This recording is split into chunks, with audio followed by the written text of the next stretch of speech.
All right, so let's explain what you're about to see. If you've already seen my The Best Weapons in Fortnite Save the World video, you'll probably know what you're about to see, but what this is a compilation of all of my best weapons series, where I covered the assault weapons, launchers, every single subtype, including traps and melees, kicking it off with a top 10 best weapons video. And over the course of the last year and some change, I have been updating every single one of those videos due to a massive update we got a long time ago, updating essentially every single weapon in the game, including the fact that bows have become a much more prominent section and have actually warranted their own video. That video is completely up to date, so you'll be seeing it in full right after the top 10 weapons video. It came out first, but I want the top 10 video to be the first thing that's shown in this, followed by all of the different categories afterwards.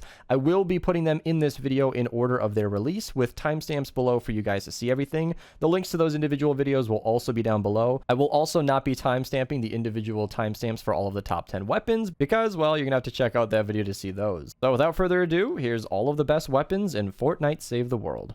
Oh, shoot, is it time to talk about the top 10 weapons in Fortnite? Sorry, I was just entering my creator code, my bad. So yes, I already did this video, and it is a good video. You know, it's one of my most popular videos. I'm glad so many people enjoyed it, and the information was good for its time. But a few major updates have occurred. One, they changed a lot of the perks of some of the weapons to where in the mag size reload perk, you can now have a damage slot. That didn't change much, but they also rebalanced every single weapon in the game. That's the big change of the three changes that occurred, and that is a huge one and the main reason that I had to remake this video. I want to say it right off the bat that my old top 10 video is still good. If you just followed it recently, if you even want to watch it today, it's of course still up, and it will be recommending good weapons. Nothing on that list is a bad weapon, it's just fine in that regard. However, the actual top 10 best weapons in the game are a little bit different, and I think I changed almost every single slot on this list. So of all 10 spots on my list, there are new additions to it and or a different weapon altogether. So yeah, all of the old weapons are still good, but the list has changed quite a bit. And the third major change was the new 6th perks. Now, I am still not an expert on that subject. I do consider myself quite informed. I have looked at a ton of weapons and user feedback. Anybody who's commented on my videos or my streams in the past month or so since this change has occurred has let me know about all of the best 6 perks in the game. So I do feel like I'm educated enough on the subject to rank some of my new weapons accordingly. There are weapons like the vacuum tube launcher, for example, which is not on today's list, but it is a phenomenal weapon. I made a video on it here. All of the weapons will have their own videos, by the way, linked below. I'll link my best perks playlist as well for all old and future uploads on these weapons. But for the vacuum tube launcher, it's a fantastic weapon that got even better because now it has area of effect damage with that chain lightning. And that's just a singular example showing how a lot of the new 6 perks have changed how I look at things and might impact this list. Now, before we get into the list, I also want to get into some very serious disclaimers just so that people don't get too heated at me in the comments. First and foremost, I have a calming disclaimer. That means every single weapon on today's list is good, okay? If it's in the 10th slot, this is better than, like, all of the other weapons in the game, seriously. And it's not that demanding, meaning, like, any weapon that's ranked higher than another weapon isn't strictly better. There are situational use cases. For example, the Obliterator is on this list, and it's not maybe better than the weapons that are below it on my list. It's just that the Obliterator has very specific uses that make it more relevant to the meta. And that sort of ties into another way that I rank my weapons.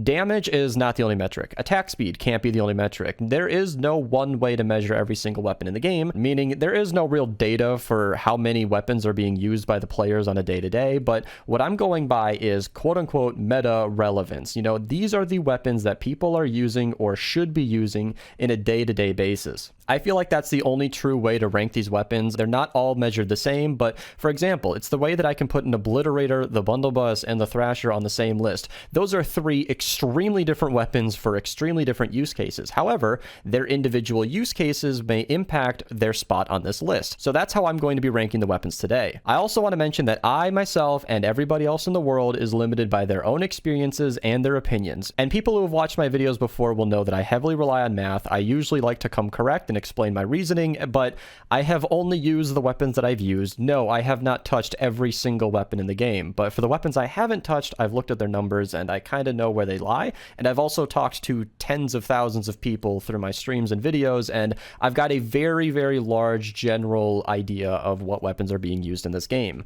But of course, there could be a change in the future updates, and that is where I will pin a comment below. I like to have this addition in this video because my old video went outdated. If there are any changes to the game or anything major worth bringing up, it will be pinned in the comments down below so you guys can stay up to date and make sure that this video is still relevant. So that means if you're watching in a year from now or whatever, you might want to scroll down and see if there's something to know. Now, my final point is going to draw into my first point, and that is that every single weapon on this list is good, and there are probably dozens of other weapons in this game that are also extremely strong. If you'd like to see the video where I rank all of the ranged weapons in the game, you can check that out in the description below. It's not as focused as this video, so I won't spend as much time on every individual weapon because that video would be over an hour long. Oops. And I included some weapons that were missed in that video in the description of that video, so you can check that out if you're interested. Just because they're not on my top 10 list today does not mean that they're not useful, and I will be making a best weapons video for all the ARs, SMGs, pistols, shotguns, all of the categories, traps, melees. I've already done all of those videos. They will be linked below,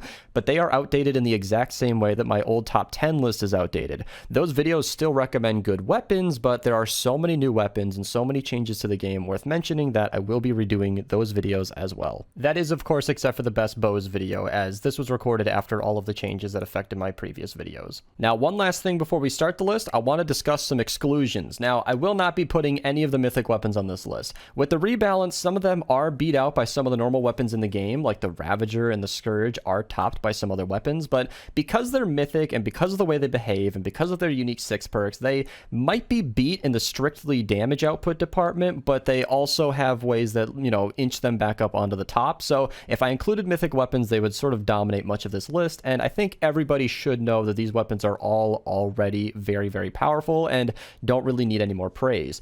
And the other thing that I will be mentioning are Founders weapons. I will not be bringing up a lot of them just because they're locked behind an old paywall that you can't even do anymore, and as of recording, you cannot get any more of these Founders weapons. If any more are announced or anything updates, obviously you can check the pinned comment below like I mentioned, but as of now, seeing as these weapons are unobtainable, they will not be on the list. And the Nocturno won't be included for both reasons. Not only is it completely unobtainable, but this thing hits about as hard as a mythic weapon. I'm not even kidding, they might as well make it a mythic weapon because it is going to be one of the strongest weapons in the game. It has the same DPS as the Siegebreaker, but with that 6 perk, oh my goodness, does it climb its way to the absolute top of the food chain. So the Nocturno and many of the other Founders weapons won't be on the list specifically, but I will be mentioning a couple throughout. Without further ado, let's get into our number 10 slot. And this is a tie. Yes, every single spot on my list today will have a tie. And that stems from the 12.0 rebalance that Epic did, where I call it a rebalance, where lots of weapons got buffed and all of the best weapons more or less got left alone. Of course, there are outliers, but ultimately Epic balanced out almost every weapon in the game.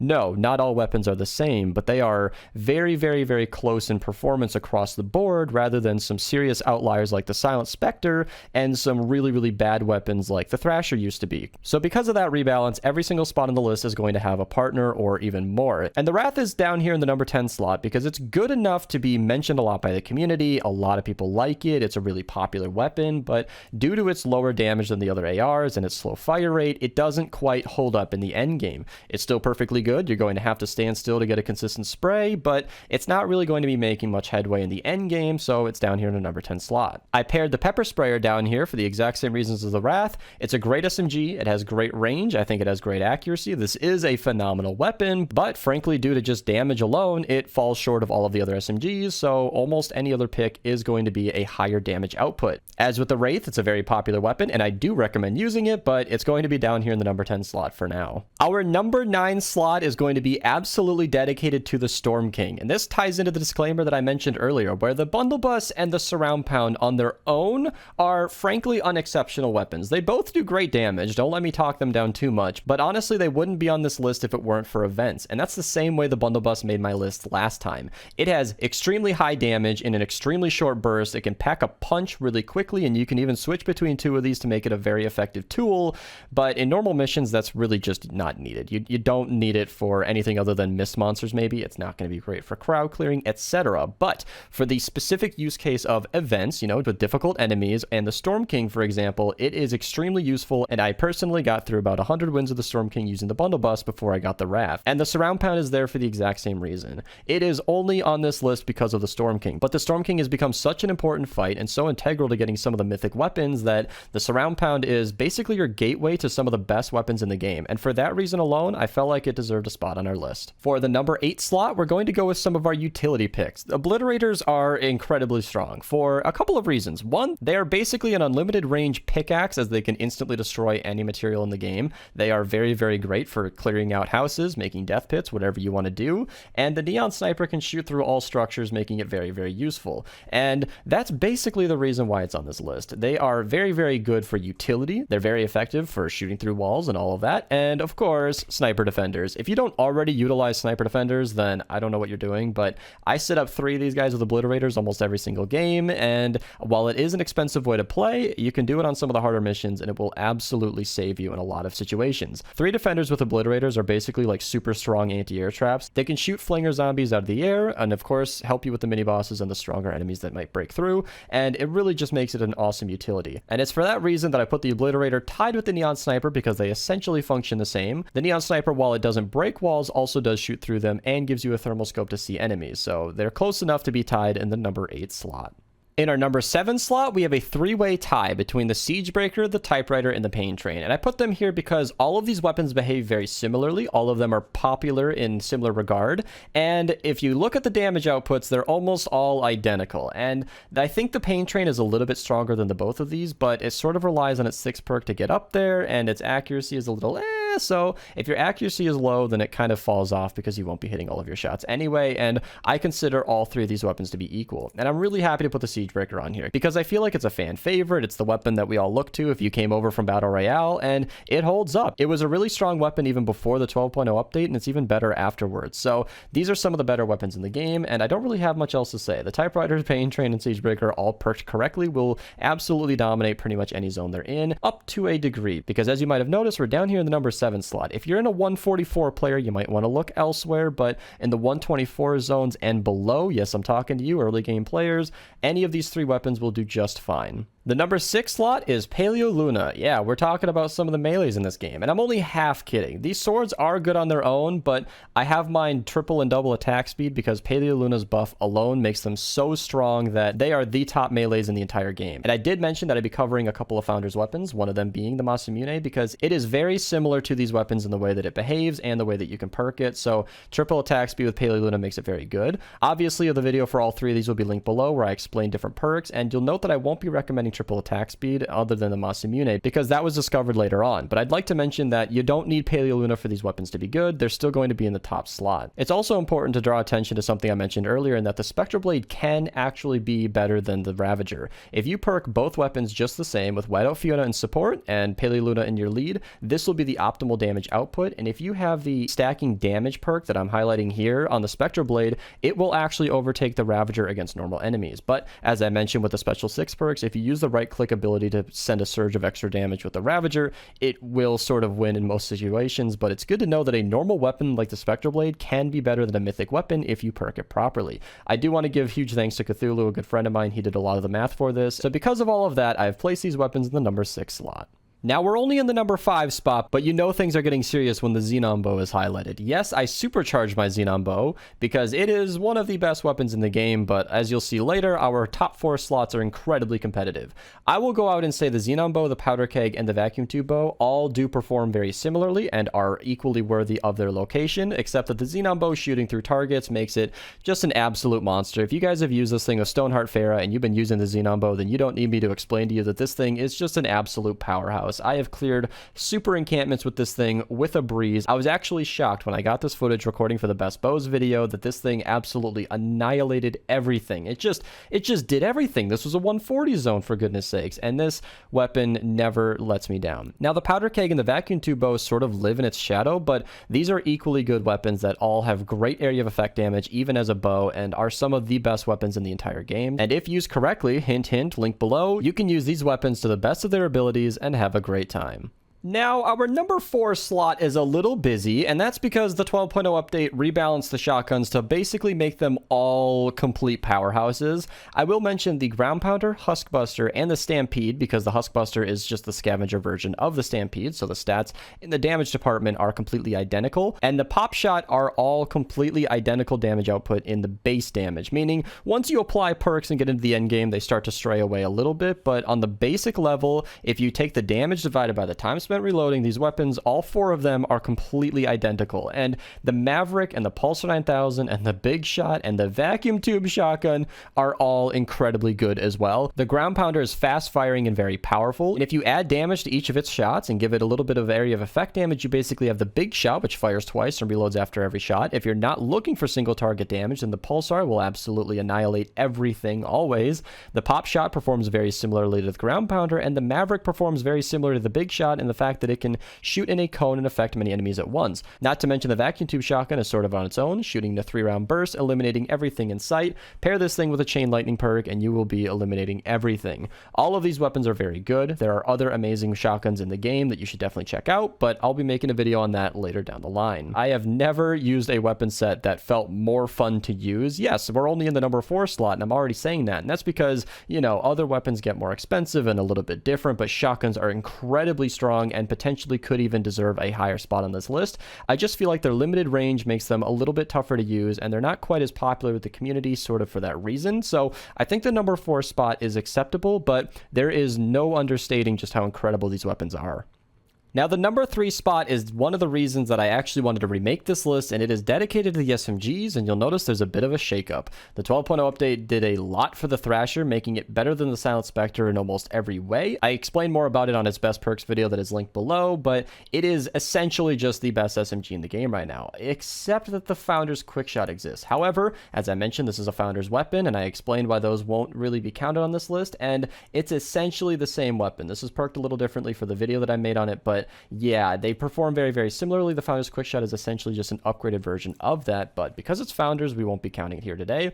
And the Riptide is also essentially a clone of the Thrasher, except that the Riptide is the Scavenger variant, and for whatever reason, breaking the mold of most Scavenger weapons, it has about a 3% less overall damage than the Thrasher does. So I'm really not sure about that. It has a little bit more impact, but the Thrasher is essentially just a better Riptide in every way. And that leads us to our remaining 4 SMGs. However, the Bobcat sort of falls short of the Silent Spectre. I was led to believe for a long time that these weapons were essentially identical, and they do behave very, very similarly, but the Silent Spectre seems to beat out the Bobcat in every single damaging situation. However, the Bobcat is a little bit more versatile with the perks that you have available, so you might be able to make it edge it out in certain situations, but because it has a 3.3 reload speed, you can't really utilize all of its damaging perks. It's for that reason that the Bobcat really won't be on my number 3 spot. It would better be tied in the number 7 slot alongside the Siegebreaker, Typewriter, and Pain Train, seeing as the damage is more similar to the Siegebreaker. That being said, the Bobcat is still a phenomenal weapon. Don't look too hard at my rankings here, as it's still going to perform amazingly in game.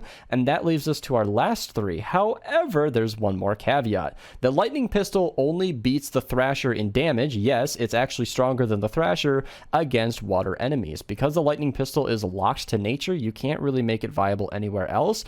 If it's nature on nature, it's still going to do about as much damage as an energy weapon would, and the Thrasher would take over again. So our number 3 slot essentially boils down to the Thrasher, the Silent Spectre, the Bobcat, and the Lightning Pistol, kind of. Now, in the number 2 slot, we're going to talk about something that the astute amongst you might have noticed was missing in the number 3 slot. Beast, where's the Hemlock? I thought that thing was insane. Where's the Rat-a-tat? Isn't that kind of good? I'm sure none of you were asking about the Rat-a-tat because it's sort of a sleeper pick. Did you know that this thing is basically one of the strongest weapons in the entire game? Yeah, it's not in the number 2 slot on accident. This thing, perked correctly, can absolutely annihilate. I have it triple crit damage because I recorded in my video Totally Rockin' Out, and I don't count Totally Rockin' Out in my videos, but this is one of the very few weapons where you can run crit rating, crit damage, and fire rate, and perked correctly, this thing is just the best SMG in the game, kind of. Let me explain. If you have Causes Affliction or Slowed and Snared and perk it accordingly with the matching 6 perk, it'll be a little bit worse than the Thrasher. But if you have the new 6 perk with the ramping crit rating,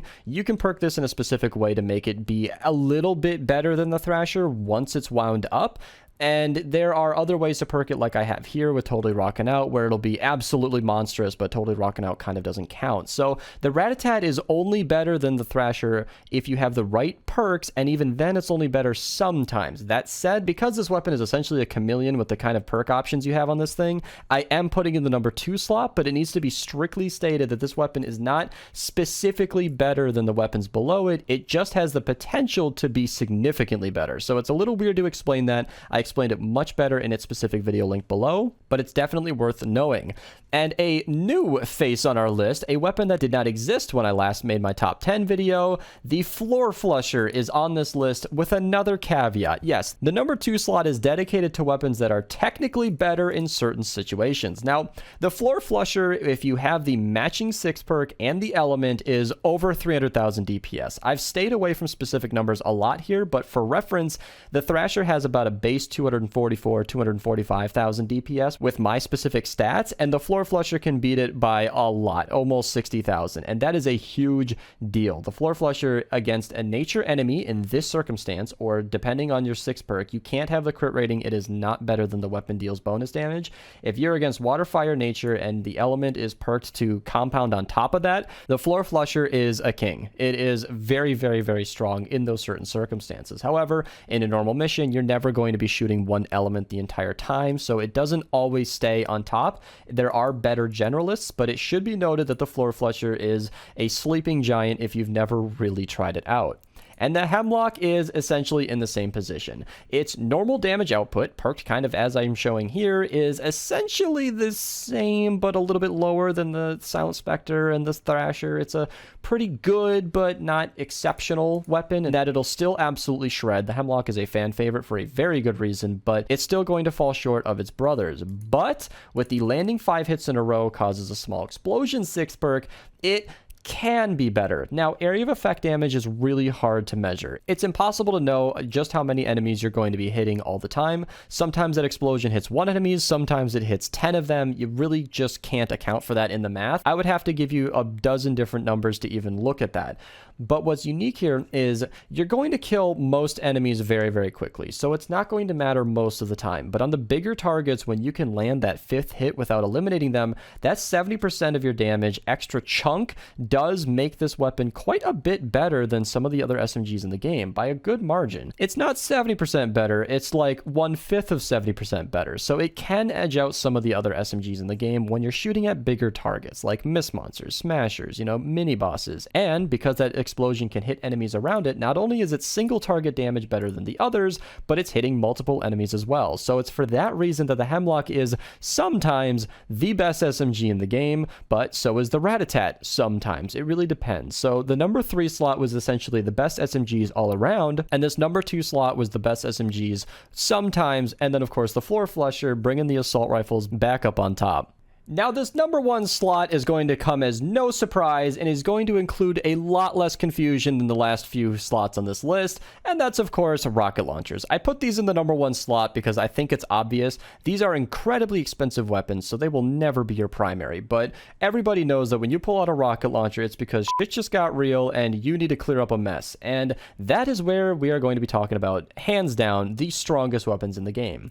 I have the Storm King's Wrath favorited here because obviously it has like an honorary spot amongst these weapons, but because it's a mythic, it's kind of sort of not on our list. But the De-Atomizer, the Metal Marauder, the Santa's Little Helper, the Pot Shot kinda, and the Sodbuster sometimes are clear candidates for the crown on this list. I do think, on a personal note, the De-Atomizer is the best generalist. It's what I use the most because it clears the most amount of enemies the most efficiently, and it is an extremely strong weapon to use. But the Santa's Little Helper and the Metal Marauder are very similar candidates in the fact that they have one single explosion that affects a number of enemies, extremely strong. It does a lot of damage in one punch. The Metal Marauder is basically the same as the Santa's Little Helper in the same regard. It does very similar damage. It's a little bit stronger if you're hitting it with low health, and because of that 6 perk, it gets a little tricky. You can change the 6 perk nowadays to do damage to nature enemies, and that can make this weapon an absolute monster for the same reason that the Sawbuster will be, and for the same reason that the Floor Flusher was. And that's that if you switch off of this physical element, make it fire, switch that 6 perk to nature, which I don't necessarily recommend doing. Core Reperk is very very scarce as I'm recording this, but that will do an absolute ton of damage, and you can swap this 5th perk for something a little bit more useful, like putting your reload speed down here and switching to an extra damage perk. You can see that if it's perked correctly, shooting a nature enemy, it can be incredibly strong, way more powerful than the Santa's Little Helper. But of course, because it has so many little caveats going along with it, the Metal Marauder isn't strictly better in any one way, but it's very tied with the Santa's Little Helper in the way that I have it here. Now, the pot shot was kind of an because this weapon says it's doing whatever it's doing, but it's almost always doing more than double. So I am very suspicious that it's bugged. However, the deatomizer is sort of the same way. You might have seen that it says that it's doing like 45,000. It's almost always doing more, and the pot shot is very similar. I have some pretty clean footage of it showing that it's going to be doing about 500,000 and then just not hitting for anything less than 1.2 or 1.3 million damage. This thing, if it goes unchecked, is insane. It is way stronger than anything that should exist in this game. People have run this triple crit damage of totally rocking out, and that can get out of hand very, very fast. So it deserves a position in the #1 spot, but that may change in the future. Of course, you can check the pinned comment below if there's any news on that. And the Sodbuster is a very similar situation. If I compare the numbers here, you can see that it's hitting for about identical to the Santa's Little Helper. They are essentially the same. But if I'm shooting against a fire enemy with the one that I have here, it will be doing, well, essentially 44% more, but kind of more than that. It's not specific, but it will be doing a lot more because of the elements here. And it's just a very, very good weapon because you can get all 3 elements on this. So if you have 3 Sodbusters and you pick one for the mission at hand, it is, in my opinion, a lot better than the Santa's Little Helper because it's doing identical damage normally, but even more damage if you have the right element. A lot of people will point out that I'm running physical on a lot of my launchers here, and that's because I usually run with the basic attitude that these weapons are hitting so hard that it doesn't matter for the normal enemies, and the hard enemies are going to be shooting the Storm King, the mist monsters in the Storm King, which are all physical, or Zappy Faces and Takers are always physical, Flingers are always physical, Smashers are only sometimes elemental, and even then an AR or a more prolonged damage output weapon, or like an SMG, would be a lot better of a choice than a rocket launcher. So in every single circumstance where I'm actually using a rocket launcher to eliminate things, physical tends to be the better option for me. Of course, the Sodbuster, for, as I just explained, specific reasons, is better to match the element, not to mention the Sodbuster, along with the other Art Deco weapons, can't actually have physical or energy anyway, which is funny to me because you're going to want to match the element to your 6 perk regardless, but you don't have the choice to do anything else otherwise. So yeah, those are our #1 picks. That is the top 10 list. I've been recording for over an hour, so I have no idea how long this video is, but hopefully this was insightful. There will be no honorable mentions at the end of this list, though. I feel like it's pretty fleshed out, and like I mentioned earlier, any weapon that should have been mentioned in this video will be covered in the subsequent category videos later, meaning if there's an SMG that I should have brought up, or there's an assault rifle that I should have brought up, or where are the traps on this list, Beast? Well, traps are extremely different from the normal weapons, so I don't even think they should be mentioned here, but regardless, all of that will be mentioned in their own videos down the line. This has been a tremendous amount of work, so if you guys want to support the channel, feel free to use code Mista to check out. You guys can become a channel member here if you guys want to support me even further, get some nice perks. I am streaming on Twitch nowadays, though, so those emotes won't always be usable in my YouTube chats, but hopefully someday they enable it for the comments down below. If you guys want to follow me on Twitch, I greatly appreciate it. The streams are a pretty good time. Thank you guys so much for watching, and have a nice day. All right, let's talk about the best bows and save the world. Now, before I get into it, I have a couple of disclaimers, and one of them, of course, is the fact that obviously, they may or may not be done releasing bows to this game, but of course, they are not done adding any of the other weapon types to the game, and I made those videos anyway, but we did get confirmation from Epic that they are, as of now, pretty much done with all the bows because they wanted to make one for every set, which they still haven't technically done, but I imagine any winter set would probably come in, like, well, the winter time, and it's May, so I think it's going to be a very long time before they release any bows, but a lot of people are really curious right now, which of these 12 bows is the best one that I should use, and we're going to get to that later. Now, of course, I will be covering any future bows that come out, so if none of these bows are one of the bows that comes out in the future, then rest assured you can check my channel or search it up with my name. I have most likely covered it, usually upon release, so if there's a new bow that's not in this video, I've probably got you covered anyway, and I can, of course, talk about it in its own video. And the other thing that I wanted to get out of the way is the perks for this. This is not a best perks video. I have made a best perks video for all of these bows. I will admit, as of release, some of these videos might need updating, so you might want to check the links below, see if I've changed that video. For example, one of them I'll say right off the bat is the vacuum tube bow. This was a very, very different weapon day one of release. The 6 perk didn't even function the way that it did. In fact, they actually changed it to work more like I recommended it should work rather than how it did when it first first released, and I'm very, very grateful for that. I don't know if they ever saw my video, but they literally did exactly what I wanted them to do, because initially it was upon elimination, it would branch out to up to 6 enemies, maybe not always 6 enemies, and that had a 4-second cooldown. I said that it should just hit as many enemies as possible up to 6, always try to hit that 6, and it was upon every single hit, which is literally exactly what they did, and that is why the vacuum tube bow is actually quite a bit stronger than it used to be, and that's how my original video might be a little bit wrong, but the best perks for all of these is actually very standard. This is not true for every single bow, but fundamentally, double damage is going to be a lot more consistent. Reload is something I can recommend on every single bow that can have it, and crit is something I do a lot because most bows will one-shot a target anyway. They're very strong weapons, depending on your power level and your missions, of course, and for the bigger targets, you're never really going to kill them in 2 shots, so long as you're going to take at least 3 shots, by then you would have crit anyway, and that's my mentality beyond running crit for a lot of these, especially with the powder keg that I'm looking at right here, or the xenon bow.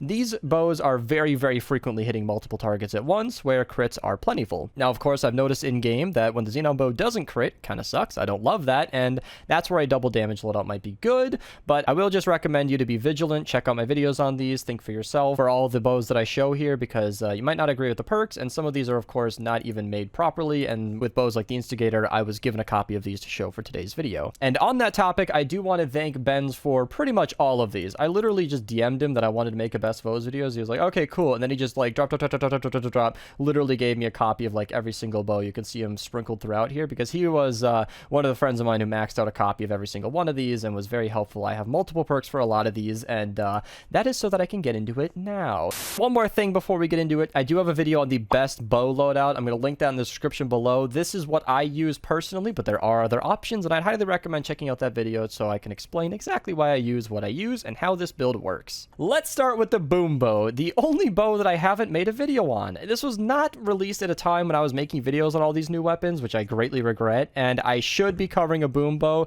later on. If it is covered in a future time, I will be linking that in the description below, of course, but the boom bow is everybody's go-to bow when they think about, bows and Save the World, because it was the first one added, it was coming over from Battle Royale, and it's not incredibly amazing compared to some that have come out later, and it is lacking a reload perk, which is a major knock, but fire rate has been added to the game, and it makes it quite a little bit better. Fire rate for all of the bows, if you were curious, does make it so that it gets to its max charge faster, and almost every single bow has a hidden feature, some of them not so hidden, where they do the most damage when they're fully charged, and for some bows that difference is more than others, but you can get up to 2 or 3 times the normal damage by charging it all the way to the max, and with the boom bow you can hit multiple targets at once. While its radius is a bit lower than the powder keg, it is very, very effective in crowd clearing, and that makes it a secure contender for one of the better bows in the entire game.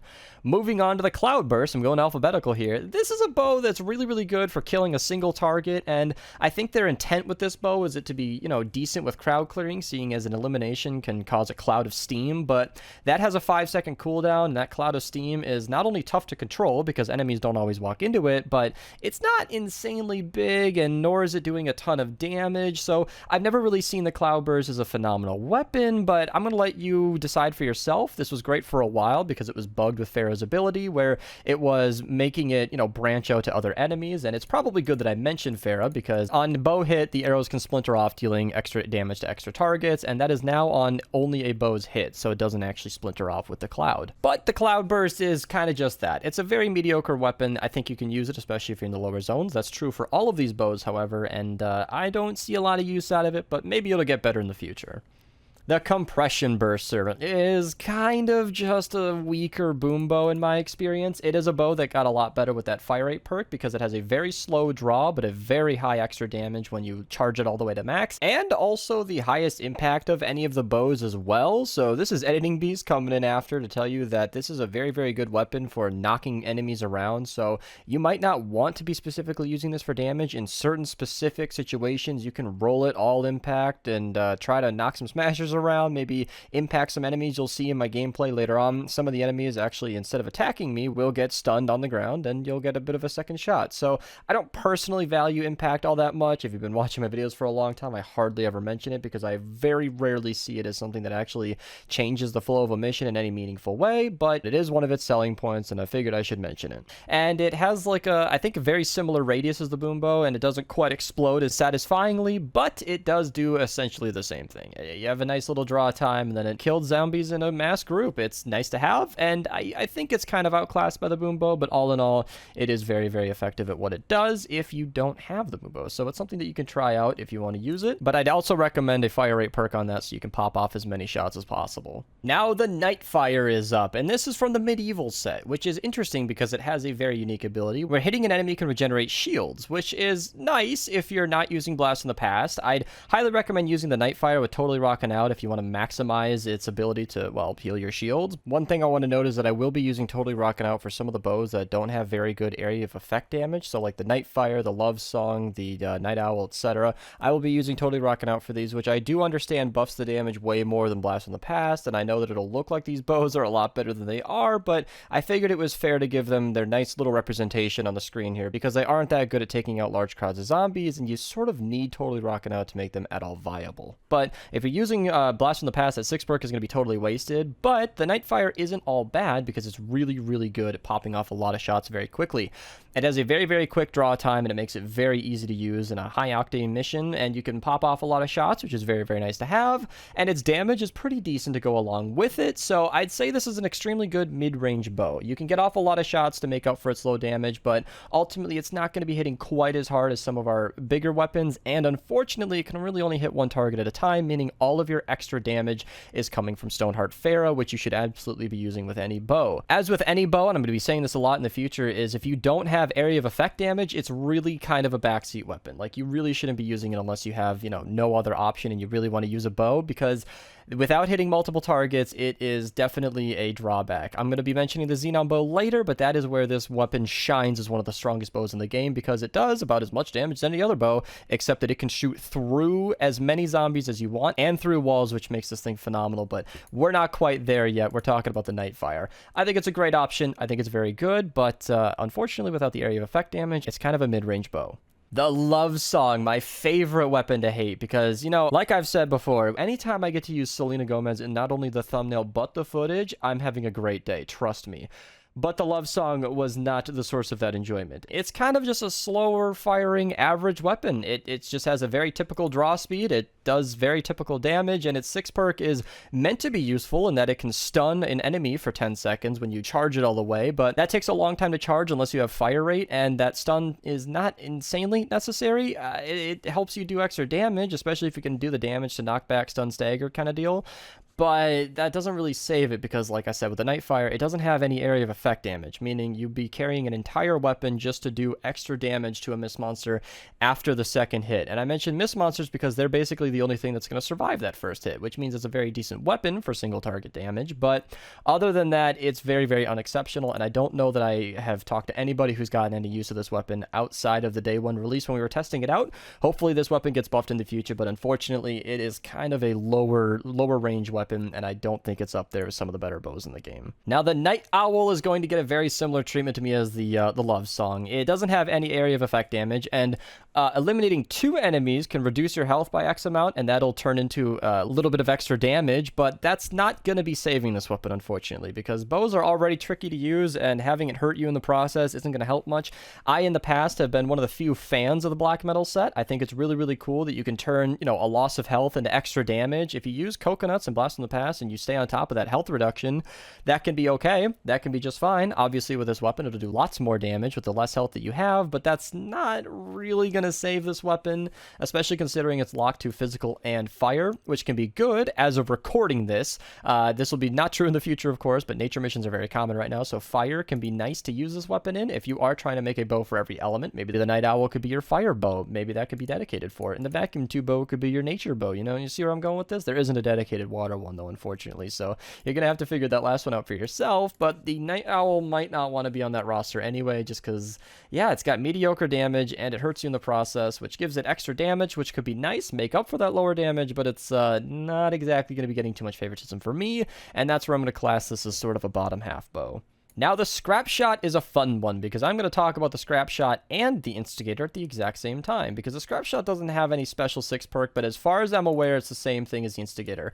I have very different perks on this, so I can't really compare it apples to apples, but you can kind of trust me when at the base level, these are like the exact same weapon. So they basically are going to be talked about at the same time. The Instigator is very good for, on that max charge, it'll allow enemies to take extra damage, but that's very similar to the Love Song, and like I said, that didn't save the Love Song, and it doesn't really save the Instigator. It doesn't affect bosses, which as far as I'm aware only means the Storm King. So it only means that it doesn't affect the Storm King because it's the only boss in the game.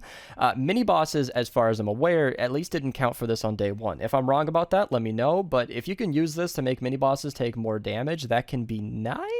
But it's kind of like a low-budget war cry in that respect. I don't know. Up to you guys. I have never found that to be useful or necessary, but it can be kind of a thing, especially as of release. Chrome Husks are a very big problem, and while that won't be true forever, it can be very, very good at helping you and your team eliminate enemies that are harder to take down, but ultimately, the Scrap Shot and the Instigator both suffer from what some of the other bows have, where they don't have any area of effect damage. They are very, very good at taking out single targets. They have very decent fire rate. You can pop off a lot of shots very quickly.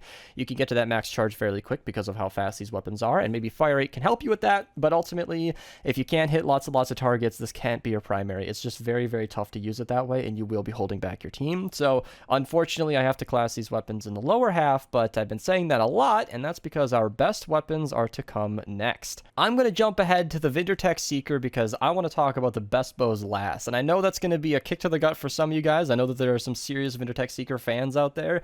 This weapon is one of the most impacted by the fire rate changes, where you can get to that max draw very, very quickly, and you can fire off, 3 extra charges that can seek out enemies, and that's kind of the Seeker part of it. Because of that, you can do a lot of extra damage to a single target. This very well may be the hardest hitting single target bow in the entire game, which makes it very, very effective at taking out mist monsters and mini bosses, but because it takes so long to get to that max charge in the past, I haven't really been able to see this as my primary weapon. With fire rate, this weapon can be a little bit more viable and definitely usable in game, but I think we have some better bows, starting with the Powder Keg. The Powder Keg is where we're going to be talking about the upper half of bows. The Powder Keg, Xenon Bow, and the Vacuum Tube Bow are the 3 bows that I've been using as my primaries, because the Powder Keg is a huger explosion than the Boom Bow, and I do mean huger because it is huge. That thing can affect tons of enemies in one explosion.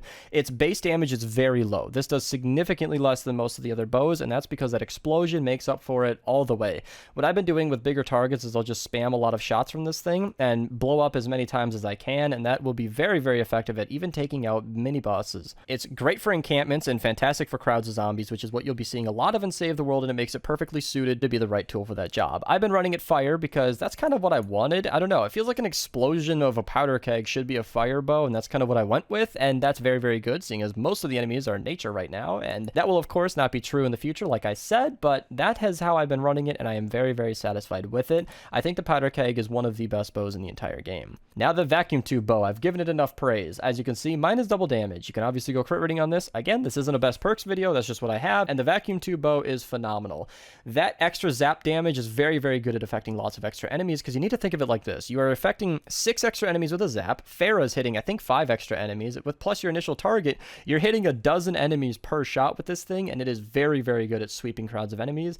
It hasn't been getting a lot of use recently because there haven't been that many water missions, but if you have a water modifier where you're going to be against frost enemies, you know, water enemies, this thing will do its maximum damage, and it's going to be a very, very, very fun time because it's going to be hitting lots and lots of enemies all in one shot. A lot of people are going to have a sore taste in their mouth because this weapon did just get, a lot of people are saying nerfed, but really it was fixed.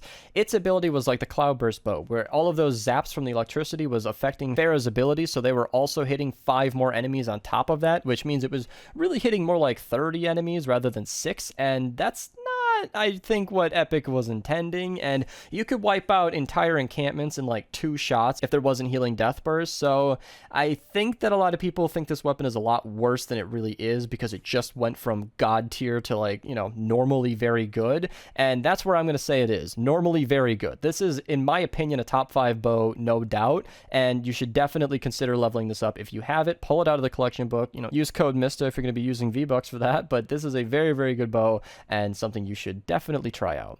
Last, but definitely not least, is something I have said on record might very well be the best bow in the game, and I don't want to hype it any more than that because it's not. There is no best bow. If you've been paying attention so far, you'll realize that I don't rank these weapons. I don't think that you can compare a lot of these weapons, but I do believe that the Xenon bow might just be a contender for that #1 slot because of its range and the fact that it can shoot through freaking everything, and I do mean everything. You could go through an entire encampment of zombies, through a wall, through a tree, through the ground, and into another encampment of zombies because this arrow will go until it hits the edge of the map because it is just that cool. The Xenon bow has effectively infinite pierce. It can go through as many targets as you want, and because of that, you're hitting way more targets than the other bows. Like I mentioned, the powder keg has that huge explosion, and the vacuum tube bow can hit up to a dozen enemies, but the Xenon bow, it can hit, if you think of it like this, you can shoot through a crowd of zombies, hitting maybe 10 enemies at once, and each one of those zombies will be activating Pharaoh's ability to branch out to more zombies. You could hit, in that instance, about 50 enemies, so to speak, or 50 times with 1 shot. Not to mention, you don't have to worry about lining up a shot. You can aim ahead of an enemy without feeling like you're going to be hitting the ground because it's just going to go right through it.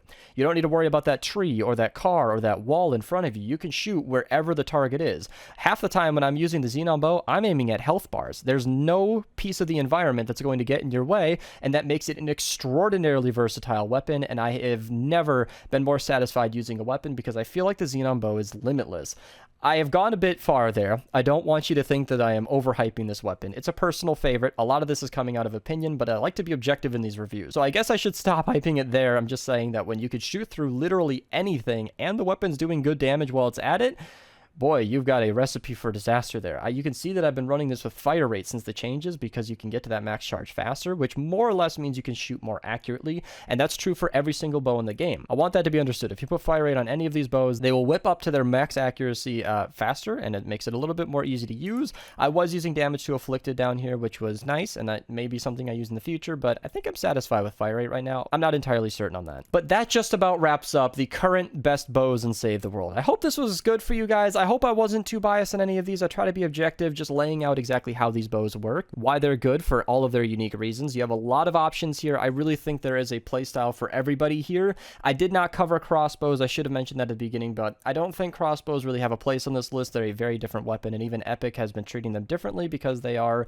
well, they're very different weapons, and none of them are very good anyway, so trust me, you're not missing out on any information there, but that's where I'm going to call it. I hope you guys enjoyed. Thank you guys so much for watching. These videos do take a lot of effort, so if you appreciate my hustle here, please use creator code Mista to check out. Like the video if you liked it, dislike if you disliked it, comment below what you think. I want to know what you guys are thinking. Subscribe if you're new, and of course check out my other weapon guides if you're interested. All of them will be linked in the description below, so you can check them out there. Thank you guys so much for watching, and have a nice day. Alright, let's talk about some of the best assault weapons in Fortnite Save the World. Now, the educated among you might already be aware that I've covered this weapon once before on my channel. In fact, I covered all of the best weapons in the entire game, and that is hands down one of the most popular series on my channel, and I'm a little disappointed that I haven't remade these videos sooner because some changes have taken place that have made those videos a little outdated, including my old top 10 video. I actually remade this entire video listing everything that I covered, and I definitely recommend watching that before watching this because it definitely gives a nice intro to the series that I'm creating here.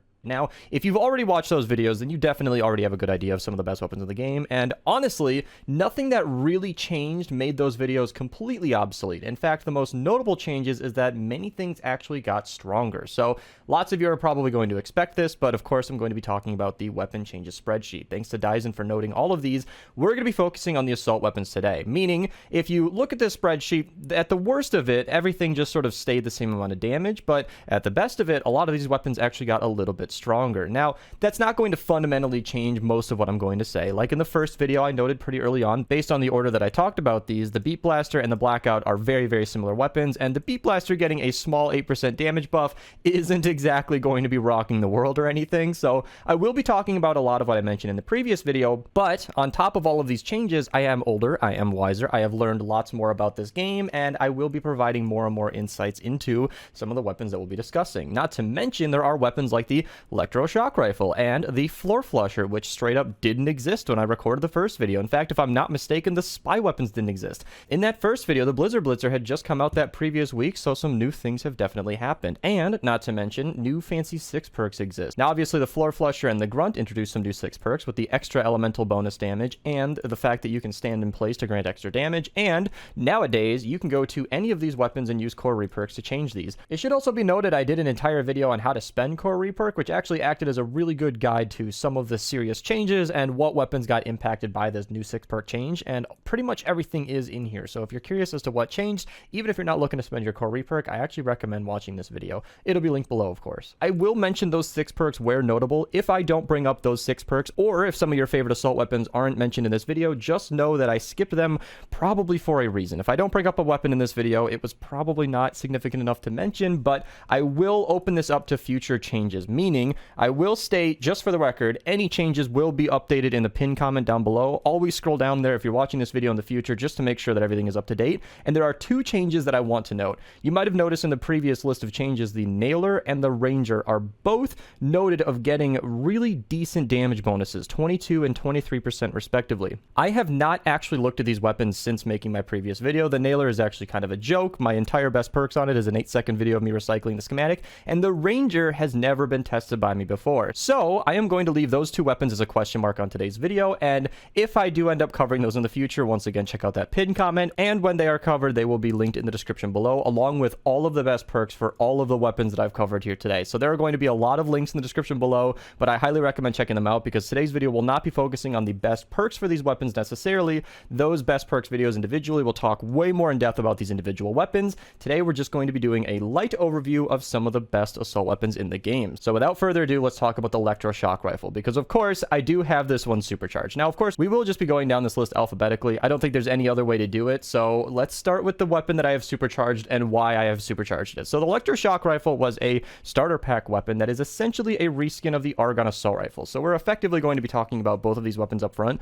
The Argon assault rifle is a painfully mediocre weapon, and that's still true with the electroshock rifle. However, the Argon assault rifle has a little bit of an audio cue where it sounds like it's shooting twice as fast as it really is, and there's a lot of like muzzle flare where it makes a flash every time you shoot, and I don't know what it is, but they definitely changed the feel of the electroshock rifle where it shoots slower, more focused beams, and I can definitely see where I'm shooting. And even comparing it next to the Argon assault rifle, I can see that the Argon assault rifle is also as accurate, but it just never felt as good. So in my brain, I felt the electroshock rifle was worth supercharging, and if you're interested in supercharging your own weapons, I'll link my video on that down below. It definitely is a good talk into which weapons are worth it, because there are weapons like the Nocturno, which, you know, ironically here, I actually don't recommend supercharging, and that's because this weapon is already just insanely powerful. And yes, this is a transition. I don't have much else to add about the electroshock rifle. It's a fun weapon that I personally really enjoy. I highly recommend using it and the Argon assault rifle if you're interested in trying those weapons at all, but they aren't really a top tier weapon. They're more of like a B plus A tier weapon. The Nocturno is what we call an S tier weapon in the industry. So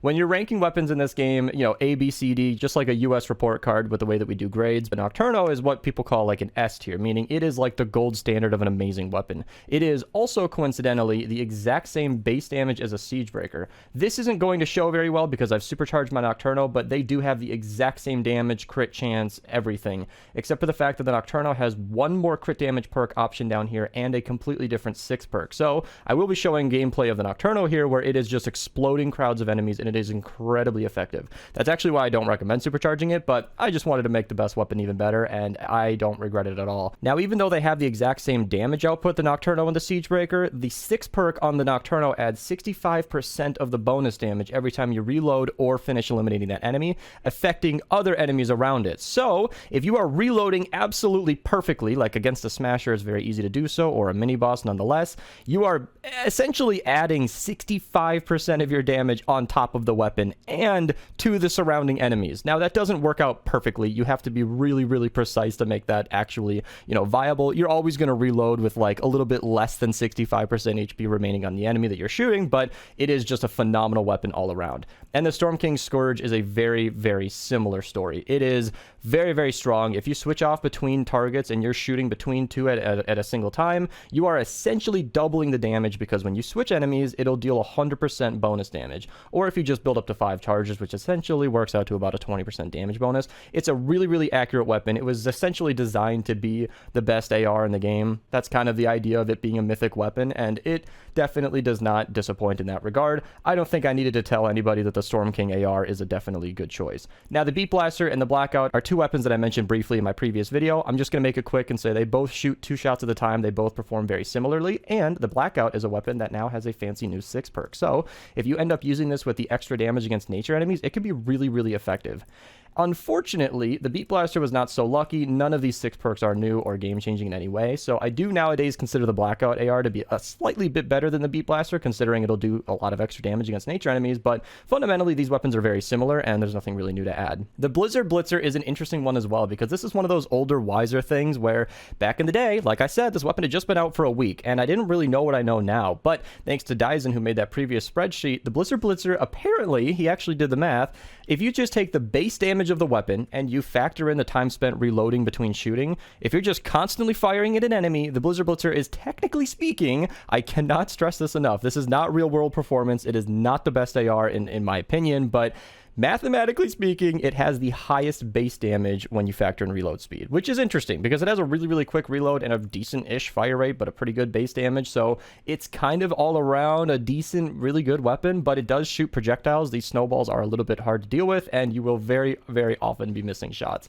However, the 6 perks are very interesting. You can do that 44% damage against fire enemies, which makes it very good against fire enemies. And then, of course, you can freeze enemies in place. It makes it for a very interesting weapon that is definitely worth trying out if you've never used it before.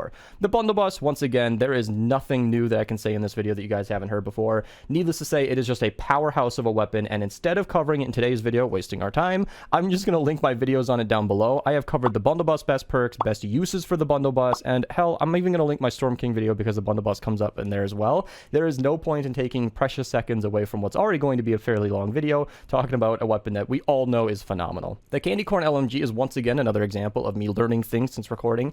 I stand by the fact that this weapon is heavily hindered by the fact that it's locked to physical. This weapon is not going to perform very well against elemental enemies in the late game. However, there are ways to get around that, meaning you can run triple crit damage on this, and while I don't really love it when you need Totally Rockin' Out to make a weapon good, if you are a Totally Rockin' Out fanboy, there are very few weapons in the game that are a better candidate than the Candy Corn LMG. Throw on like a reload perk here and then triple crit damage, put on Totally Rockin' Out, and just have a fun time. You're going to be a glass cannon, but it is definitely an interesting way to play.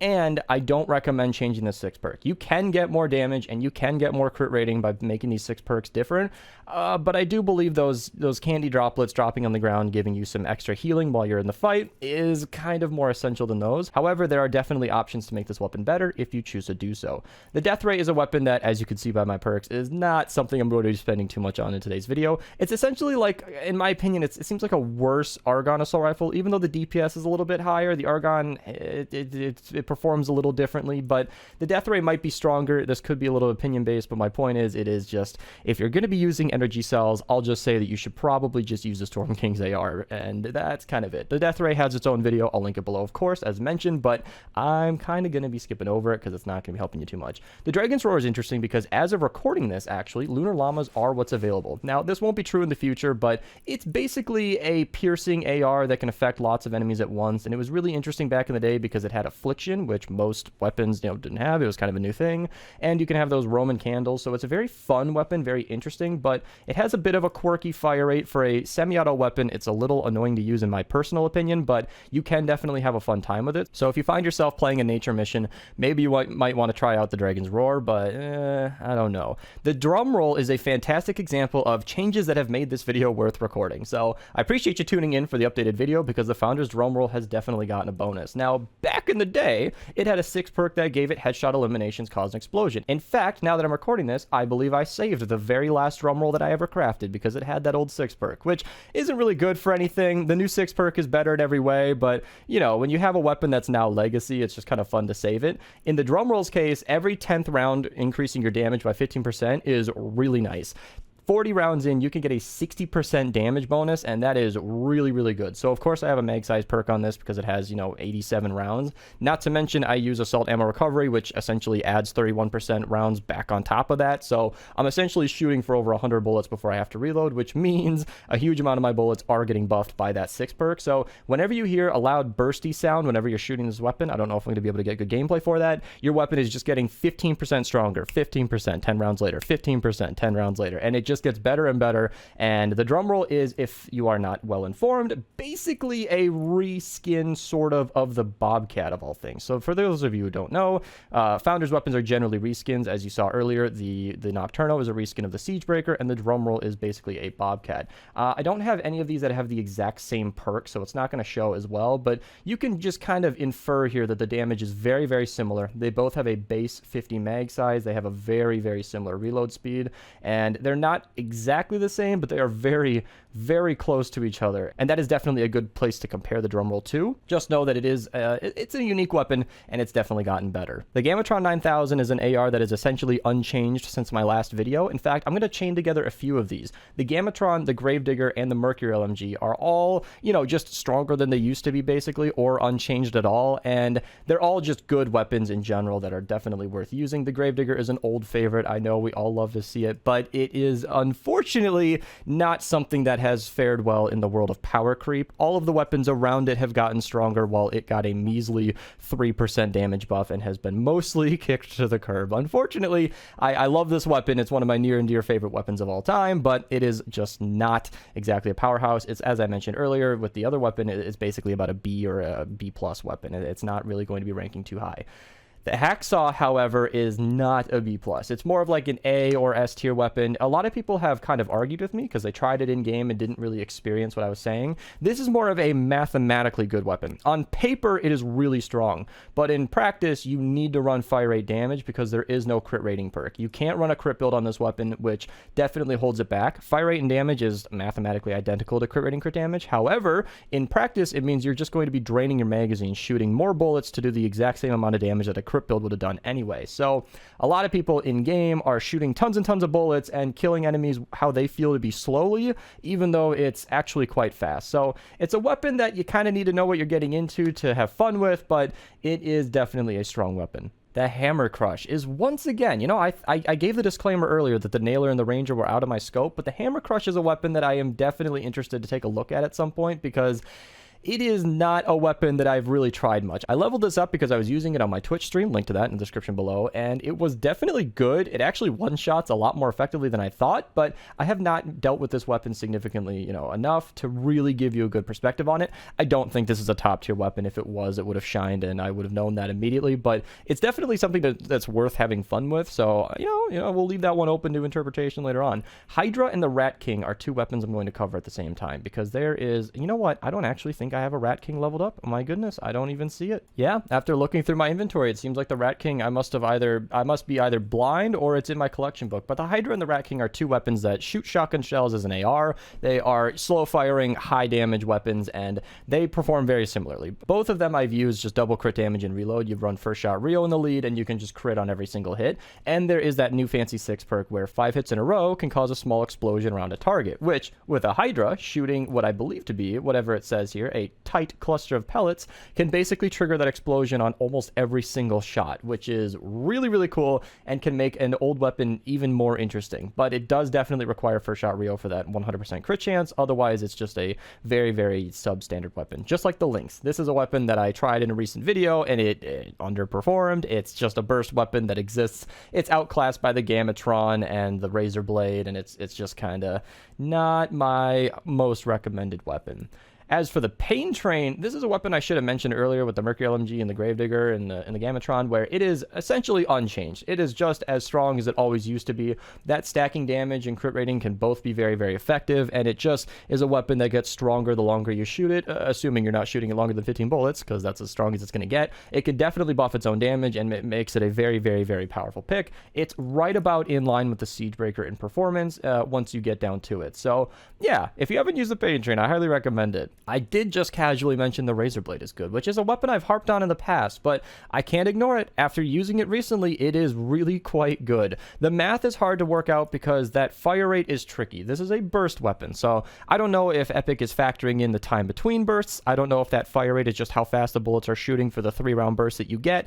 I'm not actually 100% certain how to calculate this weapon. However, in game, it performed better than I could have expected. I'm not going to pretend like this is a top tier weapon. It's not going to be blowing my hair back, anything crazy, but it is definitely quite good.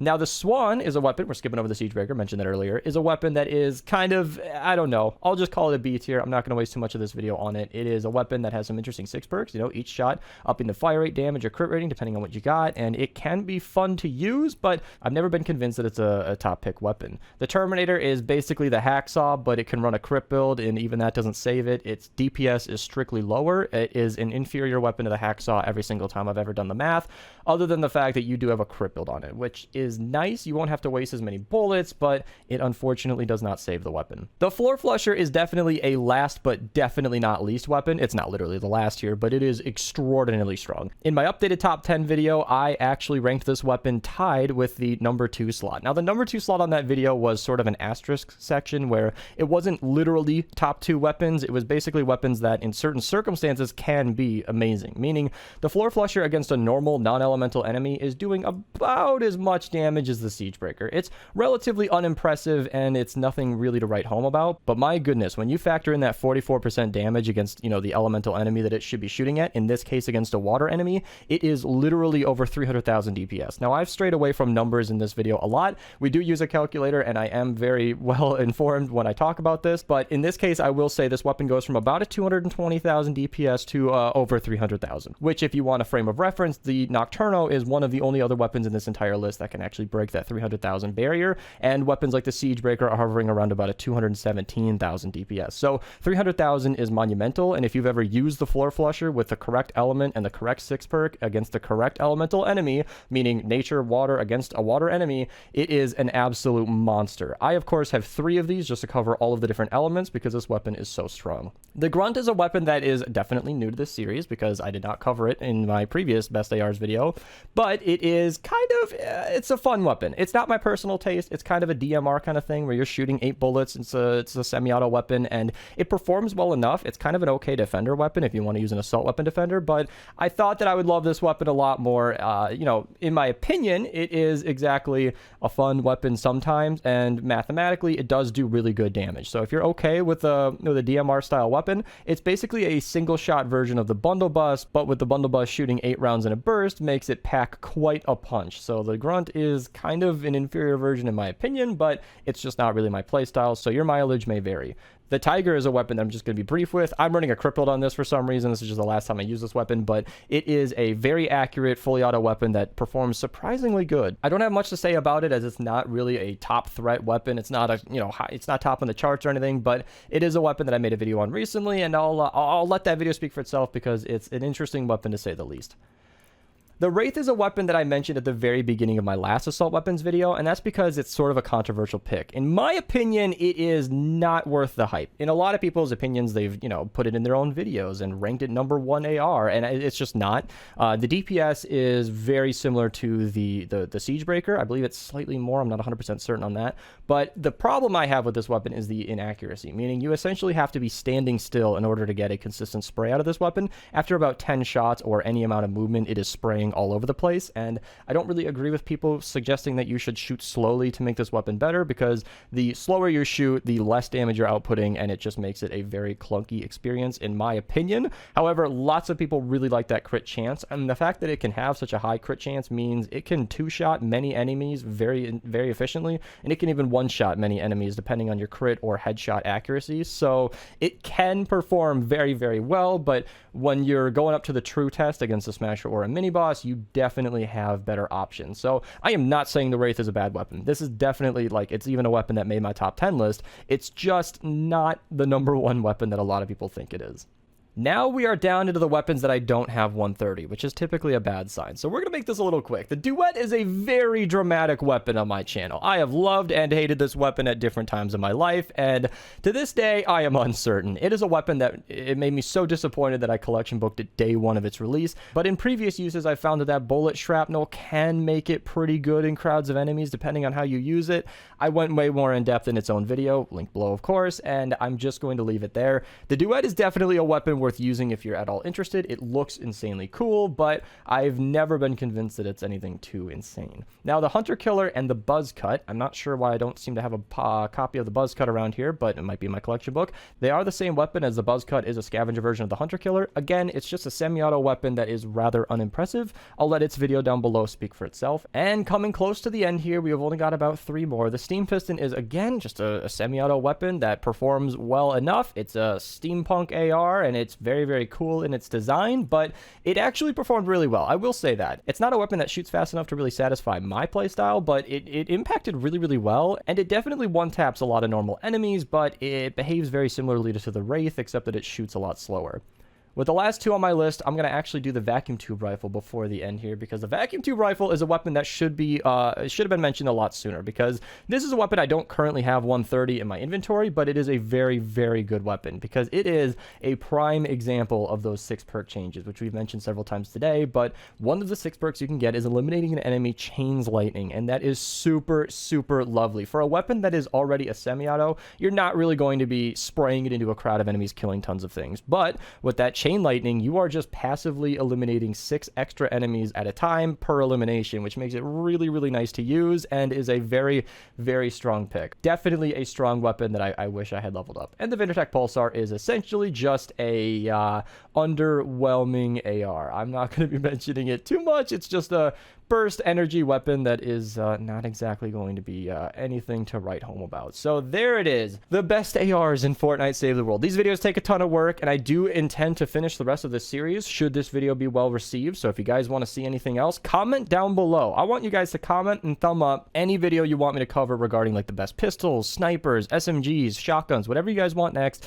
Thumb up those comments and let me know what to cover, because I definitely love to do more of these. If you guys want to support the channel, feel free to use code Mista to check out. I definitely test tons of my weapons on stream, so link to my Twitch in the description below. If you guys want to subscribe, I'd really appreciate it. You know, become a channel member here. You guys can use those emotes down in the comments. Thank you guys so much for watching, and have a nice day. Okay, you guys voted, and it wasn't even close. I guess it's time to talk about the best SMGs in Fortnite Save the World. And of course, it would not be a good way to start this video for me to not mention why we're making this. So, of course, I covered this video, oh my god, almost a year ago now. It was over a year ago, actually, and a couple of things have changed. First and foremost, there are weapons like the pepper sprayer which exist now, which didn't previously, and a couple of changes have occurred. Now, you might notice that the SMGs are actually among the smallest group of weapons in the entire game. Don't quote me on this, I have not checked my words before speaking them, but I'm pretty sure there are less SMGs than there are traps in the game. However, the SMGs are pretty well known to be some of the best weapons in the entire game, and we will be getting into all of them right away.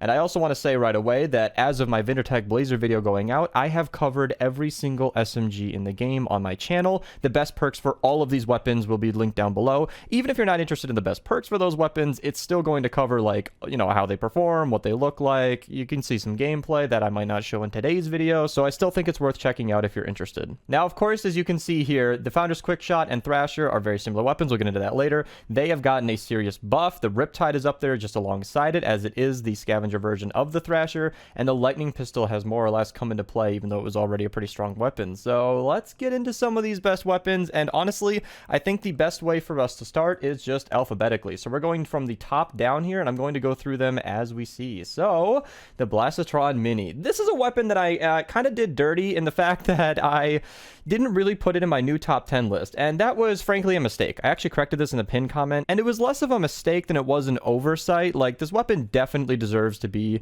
considered one of the best weapons in the entire game. I think it's very, very tied with the Rat-a-tats, which basically puts it in like the number 2 slot, and that's kind of iffy. It's not 100% certain because the rat-a-tat was up there for a couple of reasons. This is definitely a top 10 weapon, and I would put it in like the number 7 slot all around because it's just a phenomenal weapon. I don't know what else to say. It's a slow-firing, high-damage SMG with a really nice accuracy, and if you somehow haven't tried this weapon, I definitely recommend giving it a go because you will definitely enjoy it. Now, the Bobcat is a product of me being a little older and a little wiser than I used to be because there was a lot of controversy between the Bobcat and the Silent Spectre. Many people thought that these were like neck and neck as some of the best weapons in the game, and I have since done some math, and even though this DPS here will deceive you, it is not strictly more damage than the Silent Spectre. The crit damage actually wins out quite a lot here. That's why the DPS is higher on sheet, and there are different ways to perk it, and I've even compared like crit rating, double crit damage, no reload perk, you know, slowed and stared bonus and everything, and it is not actually that strong compared to the Silent Spectre. It's actually quite a bit lower in overall damage, but I think a lot of people knew this. What the Bobcat wins over is the fact that it has quite a bit higher mag size than most weapons. See, the Silent Spectre actually needs a mag size perk to even compete.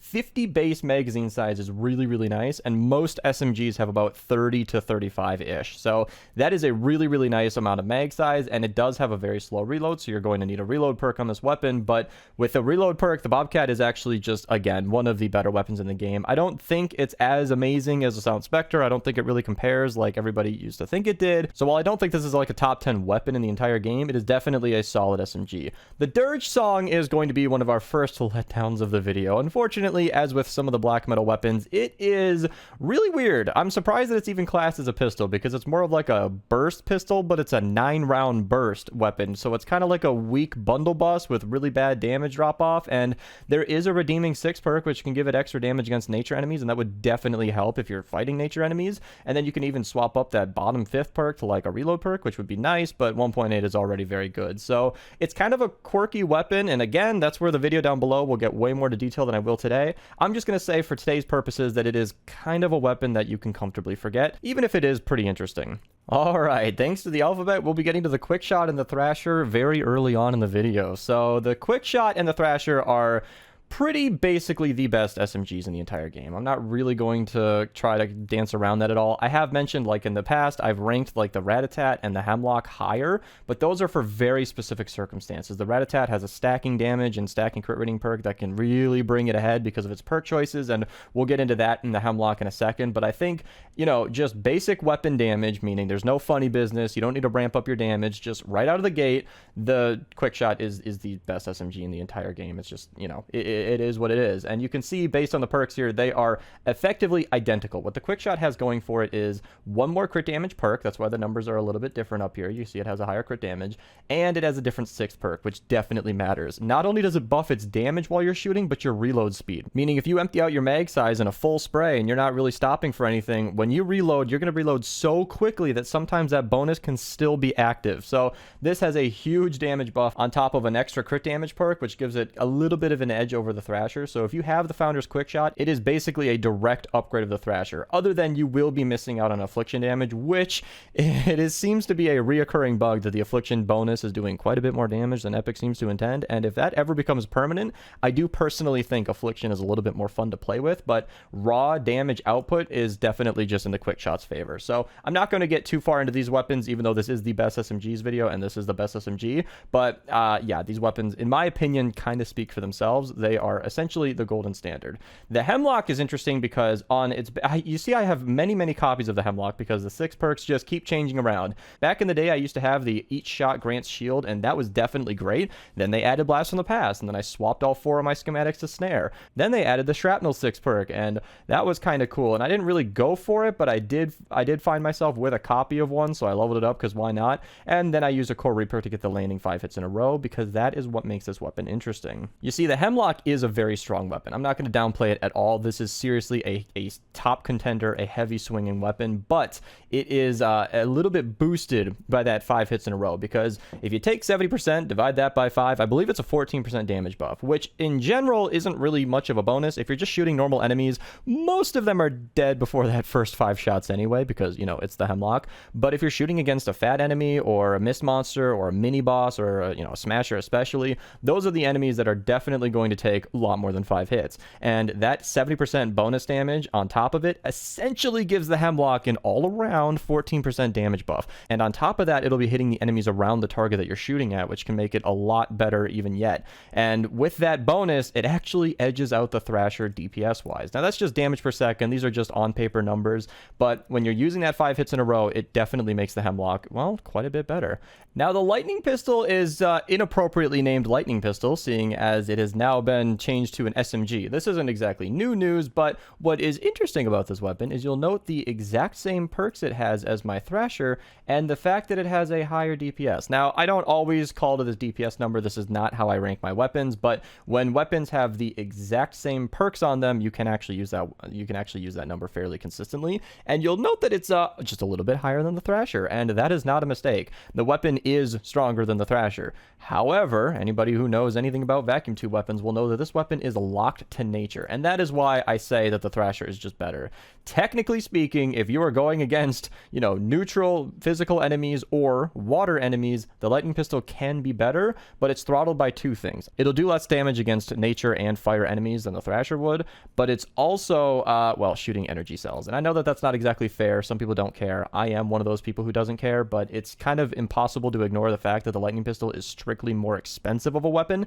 Damage-wise, it can be better than the Thrasher, but you will be chewing through a ton of energy cells. So I've never really hailed this as the best SMG in the game, but it's definitely not one that you want to forget about. Not to mention, it also has a fancy 6 perk where you can, chain to other enemies, and that is really cool. I love that all of the vacuum tube weapons have this, but if you do have this eliminating an enemy causes chain lightning 6 perk, it'll, have a better, crowd effect, but you will lose that 45% damage to afflicted, and that will definitely hurt your bottom line damage-wise, so it can be a very fun weapon. I really don't want to downplay that at all. The Monsoon is a weapon I'm going to be a little quick about, but it's basically a pocket minigun. It doesn't really compare well damage per second wise because you have to spin up because it's very much so like a minigun, and you can see that I have a fire rate perk on this, and this gets to a whopping 23 shots per second. That is huge. This weapon is really, really fun when it gets going. It doesn't perform normally enough for me to compare it, so I will say that this weapon is on its own a really cool weapon, and definitely something where I need to recommend the video down below once again, because it's just not a weapon that I have enough time to get into today. Suffice it to say that when you get spun up, this weapon is really, really powerful and really, really fun.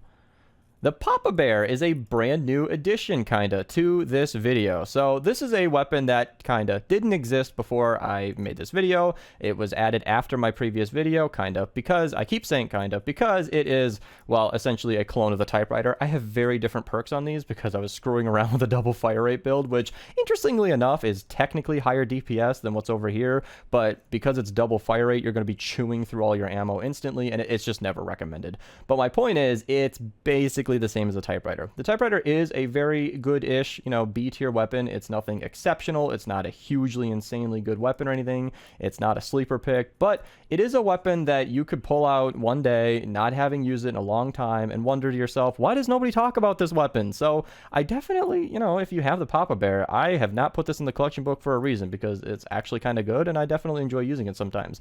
Not to mention the typewriter is an exceedingly rare weapon, as they just refuse to release it back to the shop, so a lot of people have actually used weapon vouchers on the typewriter, and while I don't necessarily suggest that, I think there are better weapons to spend your vouchers on. Link to that video down below. The Papa Bear and the typewriter are definitely good weapons if you're looking to have a little bit of fun. The Rat-a-tat. I said we'd talk about it, and here we are. So I have triple crit damage on this because I was screwing around with Totally Rocking Out on stream.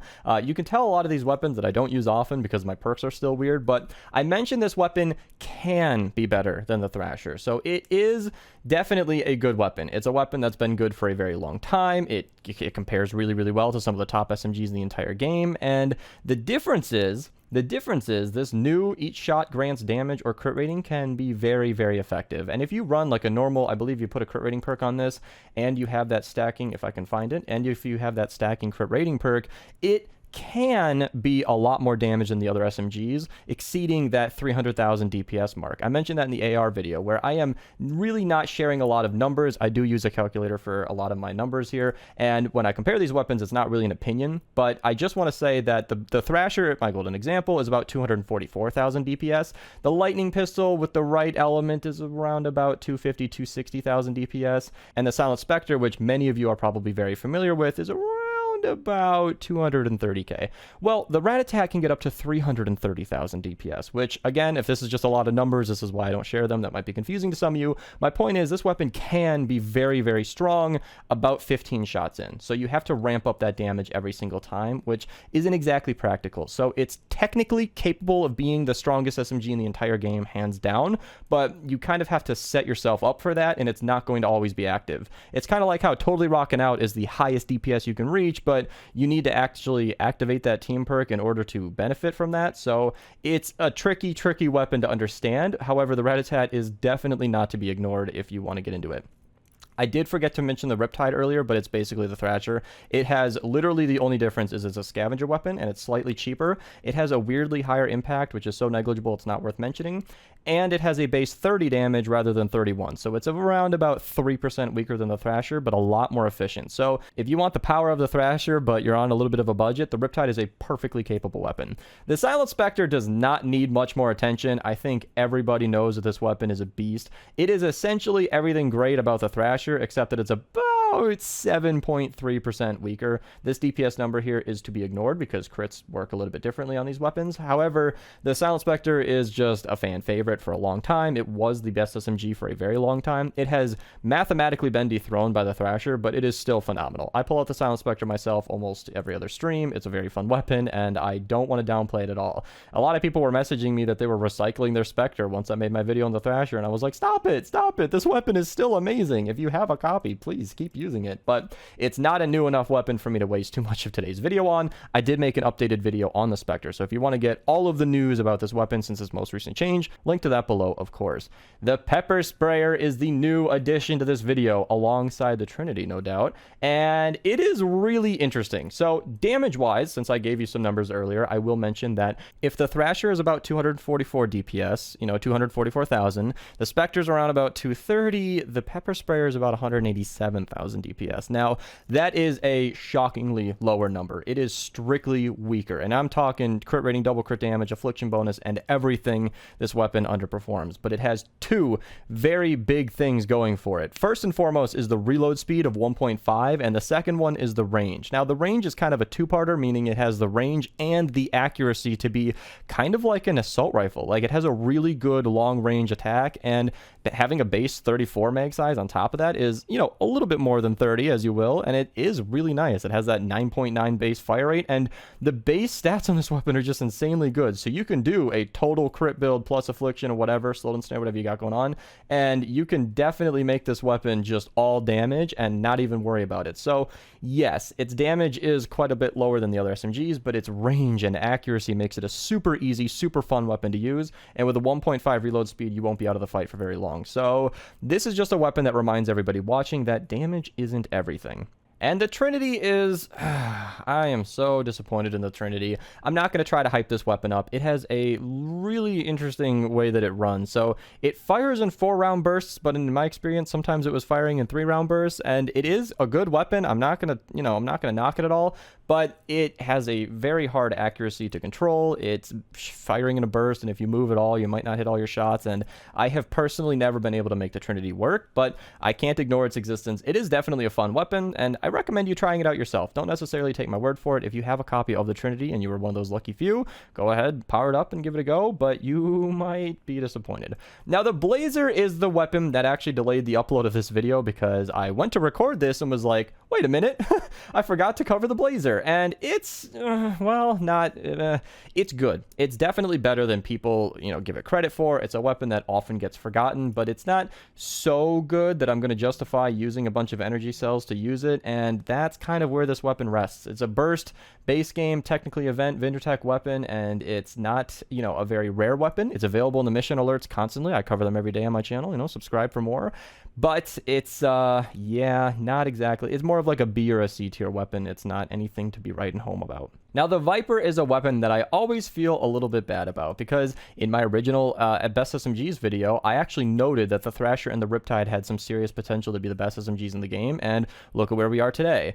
The Viper, unfortunately, did not get very similar treatment. It was unchanged with the update that made those weapons so great, and it's good, but it has a really low accuracy, super high fire rate at 13.5, which is faster than most SMGs in the game, but it's kind of a bullet hose. You're going to be shooting a lot of shots, doing not that many damage per bullet, and good luck hitting all your shots because the accuracy is also kind of holding it back.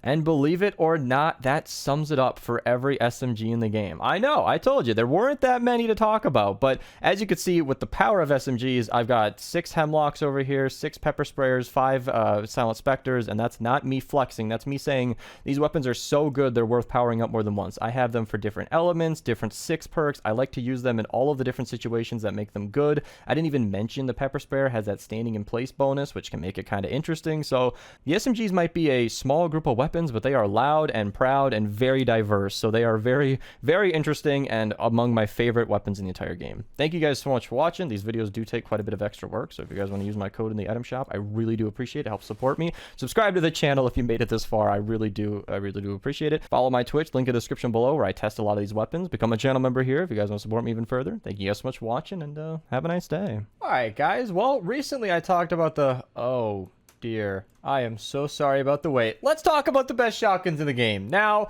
this is a video that I've delayed for a while because I wanted to make sure I had like best perks on every single shotgun left to cover. Frankly, I got quite busy on top of that and didn't cover pretty much anything that I thought I would cover. Frankly, like I had the Founders Deconstructor on my list. I wanted to cover a couple more that I had missed, like the Backbreaker, maybe the Dragons. But if I skipped any shotguns, there's a reason for it. And let's get into it now. So just like all the best weapons videos, we are going to be talking about basically all of the best shotguns leading from, you know, just alphabetical just to keep things organized. And I will have links to all of my shotgun videos down in the description below. If you're looking for any individual weapon, it should be down there. And if I haven't covered it, like I said, either there's a reason or maybe you should leave a comment and get me to cover it. Now, the big topic for me personally is the Founders Deconstructor because this has come up a lot. And I just tried it in game actually, and I'm coming to you guys with experience and it sucks. I would not want to cover this weapon unless it was heavily requested, and I can explain that now. This weapon is a pump action shotgun shooting 0.9 shots per second, basically once per second, and it's only doing like 126,000 damage. If you look at something like the Ground Pounder, it's doing like, okay, maybe 3/4 the amount of damage, but it's shooting more than 4 times faster. And same thing with the Huskbuster. It's doing slightly less damage per shot, but it's semi-automatic, shooting 3 times faster. And that is not a good recipe for a shotgun. And that actually leads us into our very first weapon, the Backbreaker. Now, I am going to be looking stats a lot here because almost all of my shotguns are perked the same, and it's the exact same math. 75,000 damage per shot is very low for a shotgun, at 130, I should say. And I do have my shotgun loadout on while I'm recording this, so these numbers are going to be a little inflated, but it's okay. They're all going to be consistent. I'm going to try to keep my loadout on for the rest of the video. But yeah, it's a pretty mediocre weapon. Like, it's the kind of weapon that'll get you through in the early game, but you should never level it up, never perk it up, don't invest into this, and just kind of move on. Now, the Black Drum is a weapon that has honestly always had a soft spot in my heart. In fact, this has been the case long before people even agreed with me, where a lot of people don't like the fact that it hurts you. But if you lean into that and get that 80% bonus damage in that 5th perk slot, that can give you a lot of damage. Like I said, 75k was low, then Beast, why are you going on about a 38,000 shot weapon? Well, it fires 2 at a time, and it has a really good chance to crit. So that can be a really, really nice punch to pack, and it's actually pretty good when you bring it in game. On top of the fact that you might notice I have 2 schematics, they have now added extra 6 perks to where you can get an extra bonus damage against nature enemies. That makes this weapon very, very strong against nature enemies. If you give it that fire element, you can actually get a brand new perk. You can roll double crit damage instead of maybe you know, crit rating, crit damage, and damage bonus from percent health, which means you can have better perks and more damage against nature enemies. So if you are going against specifically nature enemies, the Black Drum can be a very strong pick. And while I'm not going to pretend like it's the best shotgun in the game, it's definitely something I always keep in the back of my mind whenever I'm trying to have a little bit of fun. Now, the double boiler might surprise some people, but this weapon, believe it or not, is, if I'm not mistaken, it was a long time ago, the strongest weapon in the game per shot that wasn't a rocket launcher. Let me explain. So I'm on Fortnite TV, and if you just sort by damage at point blank range, this will give you the most base damage in the game. Obviously, the Storm King's Wrath is not going going to surprise anybody. Neither is the pot shot, but these are single target rocket launchers. And you can see that they essentially have a monopoly on this. However, oh, look at that. It's our friend, the double boiler. Jack's Revenge is close behind, and you're going to see some other fan favorites down here, like the crossbows, for example. But the double boiler is the hardest hitting non-rocket launcher weapon in the game. That is a really impressive statistic, and on a shotgun, that is a fantastic combo. You're not going to see me use this much on stream, and I don't have an excuse for that. I think it's just not really suiting to my playstyle. If you use this weapon in game, you'll note that it has a weird little bit of a kick. It doesn't always seem to do all of that damage. Maybe the drop off is pretty hard. You can see I'm getting an extra 100,000 damage just for aiming at the head, so you definitely want to be hitting headshots, but that 500,000 projected DPS is actually only higher when you get the crits involved, and the double boiler can be a very, very strong weapon. I'm not really going to get into it too much further, but it's a really nice shotgun to know about, and if you ever see this in your Wild West llamas, you might want to consider grabbing it. The Dragon's Might is actually one of the shotguns I'm going to skip. The Dragon's Might and the Dragon's Roar are both basically those Chinese New Year shotguns where, honestly, the Dragonfire has pretty good stats overall, but its range is super limited. And the Dragon's Might is definitely going to be hinging very hard on the gameplay that I'll be showing here. You shoot a bunch of fireworks and they explode on the enemies. It is a fun weapon. I'm not going to pretend like it's useless. You can actually use this to some relative effectiveness in like the highest 160 zones, but there are way better options. This is a fun weapon. It's not meant to be taken seriously. It's a cool way to pass some time sometimes, but I'm not going to recommend this as any serious suggestion. Now, the Dragoon I'm actually going to talk about with a couple of other weapons because I covered its best perks alongside the Old Smoky and the Thunderbolt. Now, I don't have a Thunderbolt leveled up because it's the exact same as the Old Smoky, and the Dragoon is actually quite bad. It's not something I found to be impressive. The damage is essentially lying to you. It only shoots one shot, meaning like it consumes 2 shots per shot, and you have to reload after every single shot, which is a big deal. That was a lot of shots right there, but suffice it to say, the Old Smoky is definitely the better of that pairing, and it is fantastic for crowd clearing. It's only doing about 80,000 per shot, which surprises me, believe it or not, because in-game, it has a really nice widespread impact, and it could eliminate an encampment without too much help. So believe it or not, this is a weapon I actually quite recommend, and I was impressed because I always had a bad opinion of it, but I was happily proven wrong that this was a pretty usable weapon. Obviously, I already got into the Deconstructor, but I'm going to talk about it a little quicker here because I did record some gameplay while I was testing it out, and it is just doing way too little damage. I know I was in a healing death burst zone, but that really shouldn't matter.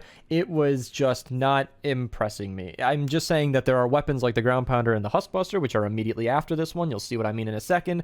Those are semi-auto shotguns that will absolutely decimate whatever is in front of you, and believe it or not, we're going to do a history fact of the day. Did you know that decimation was a method for old Roman military generals to punish their soldiers? If ever they were fleeing from combat or surrendering in any such way that, you know, meant that he needed to punish them, he would decimate them by taking out 1/10 of his crew. And I never really liked that term because now it means like whenever you decimate a crowd, you're only taking away like 10% of it, but nowadays the word hits a lot harder and doesn't actually mean what it used to. Either way, you're going to annihilate the entire crowd. That word means what it should mean. And the Ground Pounder, and I'm going to talk about the Huskbuster kind of at the same time because, believe it or not, the math on these weapons, when you factor in the reload, is identical. The Huskbuster and the Ground Pounder are basically the same in that the Huskbuster hits harder, shoots slower, the Ground Pounder doesn't hit as hard, and it shoots faster. That is the key difference. I personally prefer the Ground Pounder because it does plenty of damage to eliminate the small enemies in one shot. If anything, I think the Huskbuster is actually a little too strong. It doesn't actually need to hit that hard. And obviously, you can see from the gameplay, these things are just... honestly, I said it recently in my Ground Pounder video that it is basically the perfect shotgun in my brain. If there is anything you guys want to take away from this video is that I have this perspective of the Ground Pounder being like the shotgun to compare all of their shotguns to, and that it shoots fast, does tons of damage, has great range, great reload speed, high mag size. There really isn't a drawback to this weapon, and you can see it from the footage. It just destroys everything in its path, and I love running this shotgun. It is basically my go-to in every normal mission. Like I said, the Huskbuster is just too slow of a fire rate to really suit my personal playstyle, but it's a very, very heavy hitter on its own, and there's nothing to scoff at with the Huskbuster. And you can see I actually prepped 3 of them to power up, but I only ever got through 1 of them. So yeah, that is definitely still in the back of my brain. I have not recycled these schematics for a reason, but the Ground Pounder is essentially, if you were ever looking for the best shotgun, that is something that I'd like to draw attention to in this video, but there are more down the line that we're definitely going to be getting into. Now, the long arm enforcer and, okay, let's get into this. The long arm enforcer, the Nightclaw, and the bear are basically the same weapon functionally. They are very similar to the Founders Deconstructor. They are all pump action shotguns that do pretty good damage when they shoot, and they're not unique enough to really talk about in separate situations here. They're all pretty mediocre. I recommend semi-auto weapons whenever possible, and I'm just not going to really get into it too much. The Maverick sitting between these is actually a very, very strong weapon on its own. It is an interesting playstyle weapon where it doesn't do a ton of damage per shot, but two main things make up for that. One, it fires 2 shots quick before you have to reload. I think you can control that, so you're only shooting 1 at a time, but you can personally just spam 2 shots, and I said that it doesn't do that much damage per shot, but it can shoot through targets. That pierce is really what makes up the difference. If you don't believe me, just ask anybody who's ever used a Xenon bow, because believe it or not, the Xenon bow is like in the bottom half of damage-wise with the bows, where it doesn't actually do that much damage per shot, but because it can hit so many targets, it completely makes up for it. You can walk up to a crowd of enemies with a Maverick and just shoot once or twice and hit all of them, and it's really, really fantastic, and it's actually the same reason that the Pulsar 9000 is so good. Now, the Pulsar and the Maverick are very different weapons. They behave very differently, but the Pulsar is a weapon that I'm sure plenty of you have been squinting at my video a little frustrated furrow-browed it because I keep praising the ground pounder. The Pulsar is definitely nothing to scoff at either. It is, once again, a slower firing, like lesser damage per shot, but it hits so many enemies in one shot that it actually makes up for all of its downfalls there, and it makes it a very, very effective crowd-clearing weapon, and that is something very specific. Like, the ground pounder can annihilate a smasher, but the Pulsar is going to make much quicker work of an entire encampment, and both of these weapons are situational. Both of them are to be used in their specific situations where they are going to be better than one another. The Pulsar is a little bit nerfed by the fact that it actually uses energy cells, and I know that some people don't care about that. Some people are rich, and if that's you, then great. I am personally one of those people who could use this weapon to my heart's content, but even I acknowledge the fact that it is expensive, and energy cells are something I'd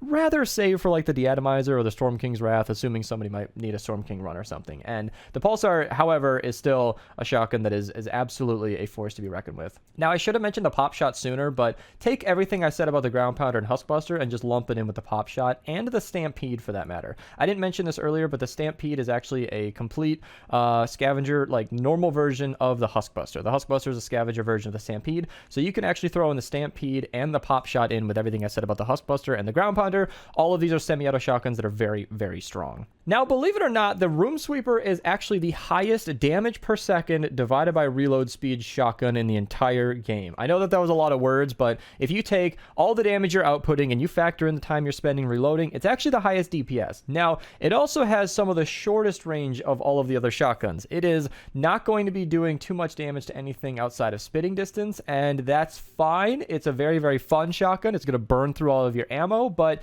it's definitely a heavy hitter, and it's basically like an SMG, but it's firing shotgun shells.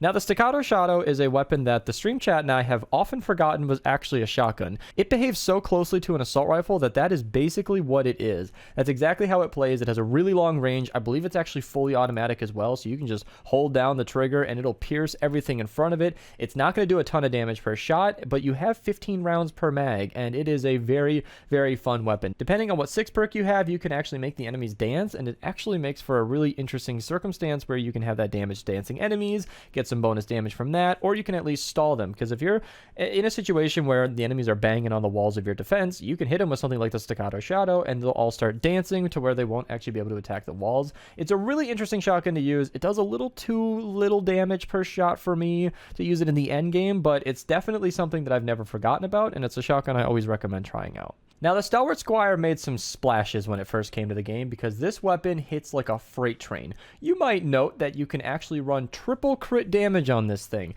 I wouldn't recommend it, but it is possible, and if you put Buckshot Raptor in the lead, in fact, let's even do this, just live on video. Let me just put triple crit damage on that. We're up to 530%. Let me just swap out for Metal Team Leader real quick. Go, oh, actually, no, I gotta swap out Buckshot Raptor, put Shrapnel in the support, and let's see just how much damage live on camera this thing can do, because I don't personally know, but I'm really curious. Let me get back down to my shotguns here, and the Stalwart Squire can get up to a 680% crit damage.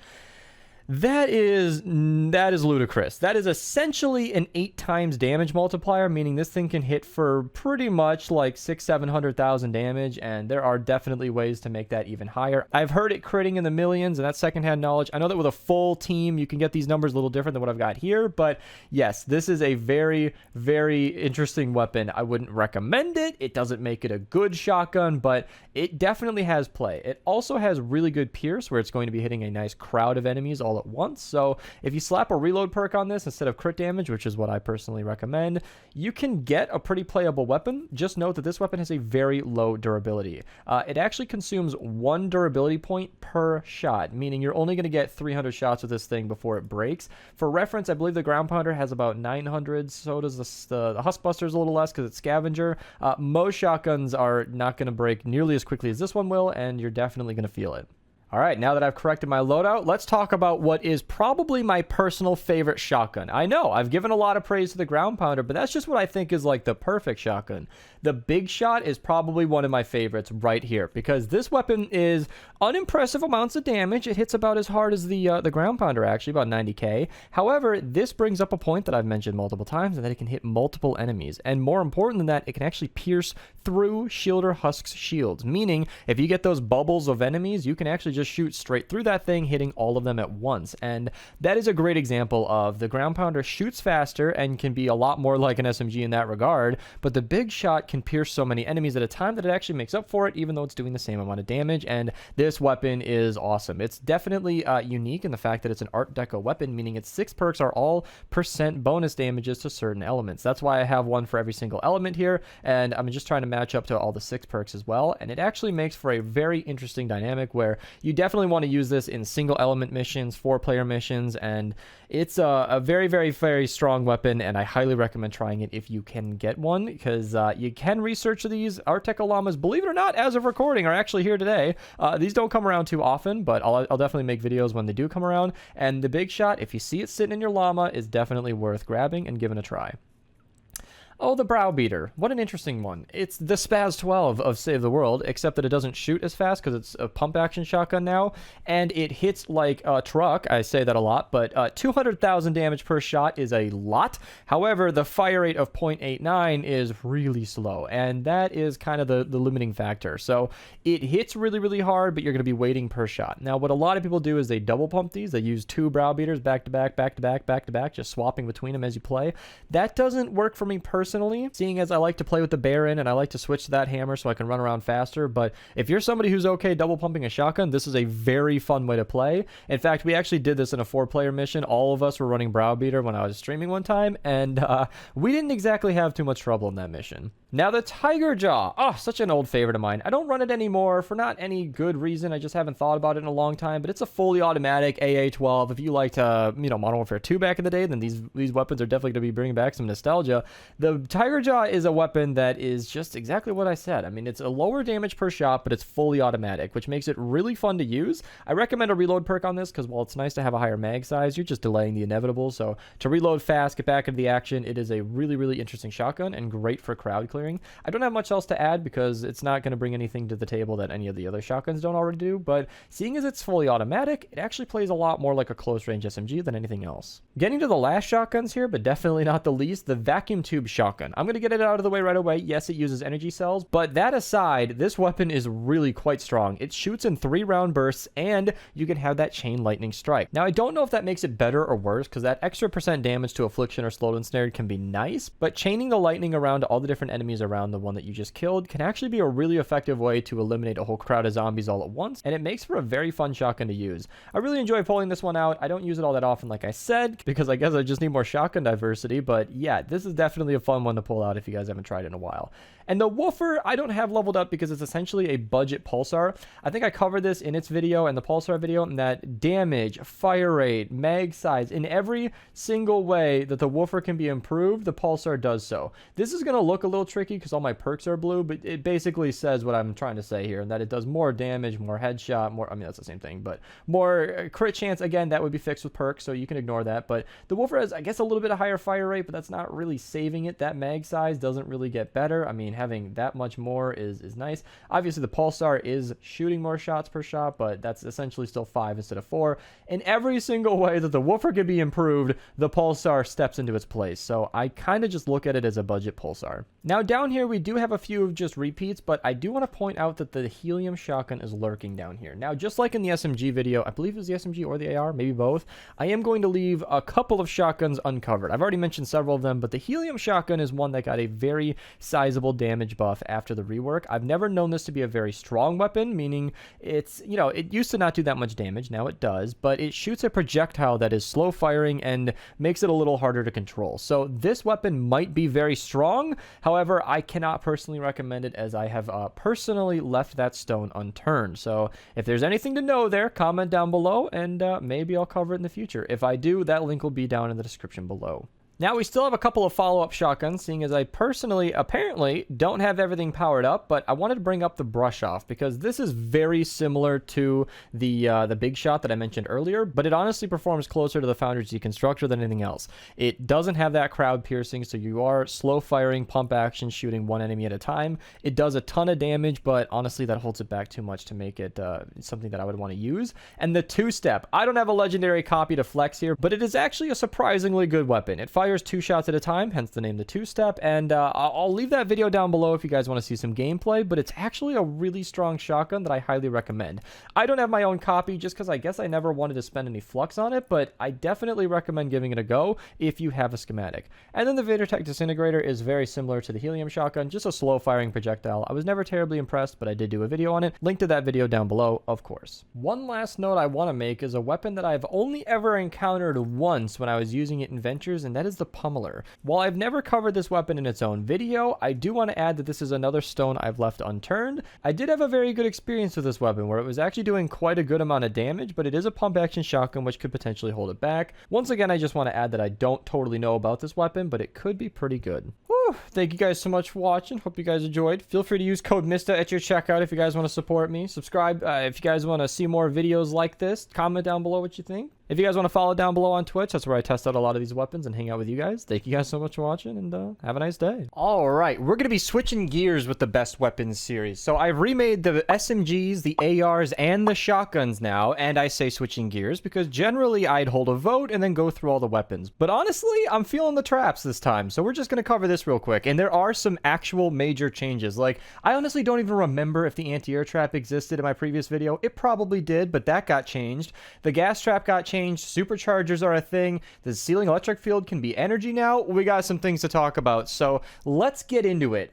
First and foremost, let's just start with the ceiling electric field because that's what's on my screen. This is, oh man, I want to talk about the best ceiling trap, but it's kind of a complicated subject. I was a little fueled by a video Chedek made a long time ago, so this is a bit more of an angsty video. I'm still going to link it down below because I did some good testing and all of that, and it basically came out to prove that the ceiling electric field, the gas trap, and the tire trap are all very balanced ceiling traps. Let me explain. So first and foremost, the ceiling electric field is honestly my default. This is what I use all the time. Now that it can be energy, it actually does a pretty good amount of damage to, you know, every single type of zombie, no matter what element they are. I do highly recommend running nature on it if you are specifically running water missions, because a 130 nature ceiling electric field will actually do more damage to a water zombie than an energy 144, because the superchargers only give you about a 15%, and the bonus from the correct element is basically a 25%. So even a supercharged 144 energy is going to do 10% less than a 130 nature. That's actually why I have this copy here. And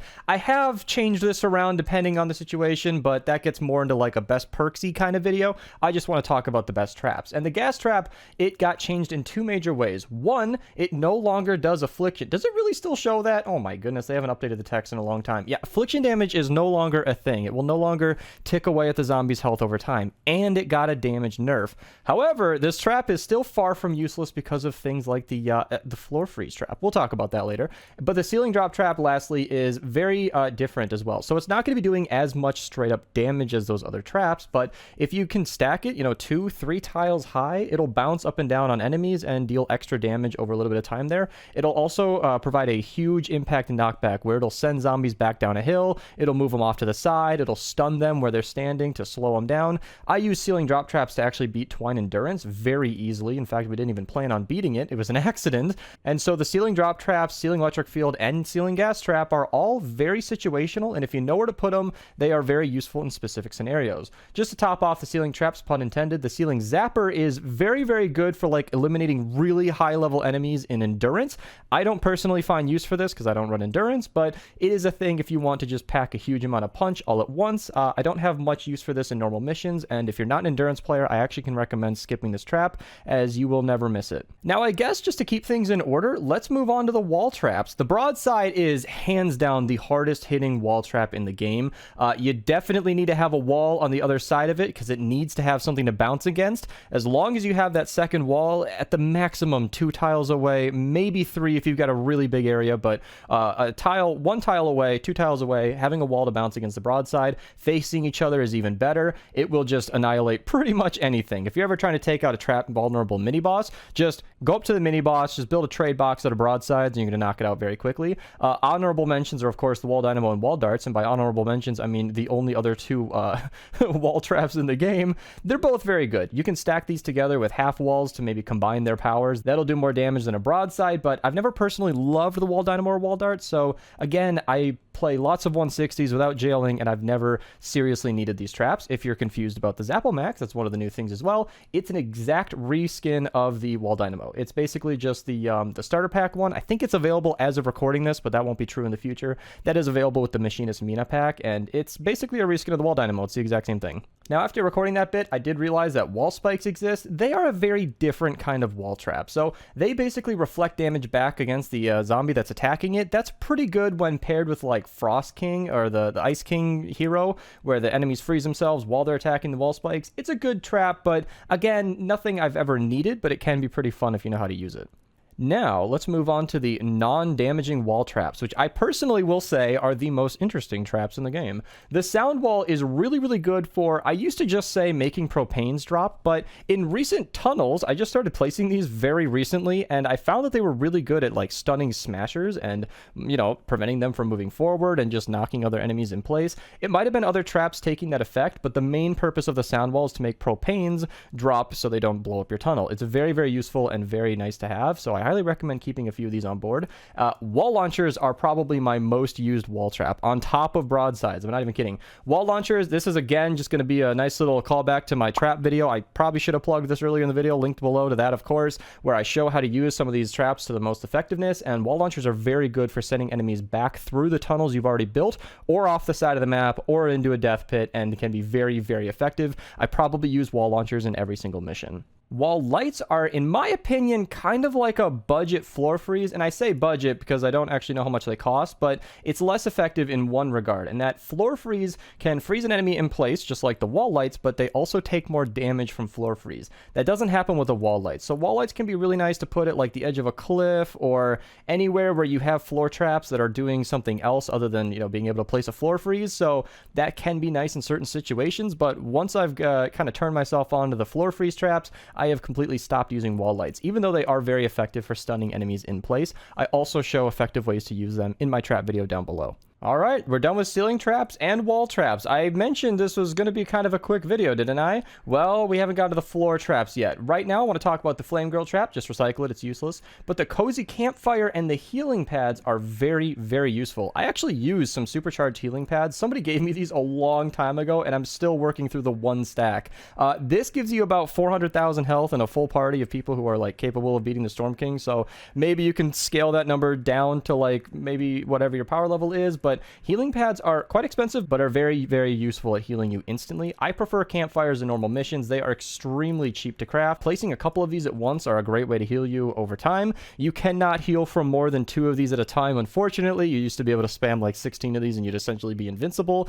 That is not how these function anymore, but they are great if you're just trying to heal yourself and your teammates. I believe this also affects defenders, so if your defenders are taking a lot of heat, throw down a cozy campfire. However, if they are taking heat, it's probably because you didn't use enough anti-air traps. This is one of the traps that definitely got an upgrade, because what used to happen, and this is why I have my purple one leveled up, is that traps were cheaper when you crafted them at a lower rarity, which is not the case anymore. In fact, that's why I always use blue floor spikes, because it was just 1 duct tape instead of 2, and I preferred that, and I never recommended using anything higher than blue because you don't need the damage, and I still use my blue floor spikes for that exact same reason. However, it is no longer more expensive to craft a gold one, and that is the exact same with the anti-air trap and every other trap in the entire game, and that is one of the major changes for this video, and I'm kind of glad that it happened somewhat recently, because I would have recorded this video weeks ago, and then I would have had to like pin a comment. Speaking of which, if anything changes in the future, check the pin comment down below. That's usually where I put any updates. So yeah, anti-air trap, you can absolutely make it legendary now, and it's a very, very, very good trap. It can hit the lobber zombies, then do some damage to those. It'll take out the lobber projectiles and can be really, really nice against pitchers. It'll take out a thrown propane. It'll no longer affect exploding death bombs when they drop on the ground, and propanes no longer drop their propane. So a couple of minor tweaks since my last video, but anti-air traps are still something you want to use in every single mission. Now, I already mentioned the floor freeze, I think fairly well, but this is a very, very good trap. I would say, in terms of like giving cadence to the support traps of the game, this might be, in my opinion, the best trap in the game, simply because it's kind of a caveat. Like, no, it's not technically doing any damage unless a wall launcher hits a zombie that's frozen. That's a current bug, but it actually makes all of your other traps stronger. Everything just does 20% more damage, which is really, really nice to have. And I put these on the floors of pretty much every single trap tunnel because of that, and it is a fantastic pick for the late game. Now, the tar pit, while being very similar to the floor freeze, it serves a very, very different purpose. The tar pit is really good at trapping zombies in a single spot. This will stop a smasher mid-charge. So will a floor freeze technically, but if a smasher gets frozen by a floor freeze, it'll just continue running afterwards. That's not what you want. Tar pit will completely cancel that charge and essentially reset the smasher, which is very, very effective. This also affects mini bosses, so I always put my tar pits at the end of a tunnel. You don't want to put these all throughout a tunnel. It'll work, but the durability goes down with every single zombie that gets stuck on it. That's why I have all 5 durability perks on it, and I'm only getting to 74. Now, I think I have survivor squads that'll kick in if I queue into a mission, but it's still not going to be enough to last the entire mission, so you want to use these sparingly as kind of a last resort to stop smashers and mini bosses, and in those cases, tar pits are very, very nice. So if you're ever getting overrun by smashers, have somebody throw down some tar pits, and you'll be very, very happy you did.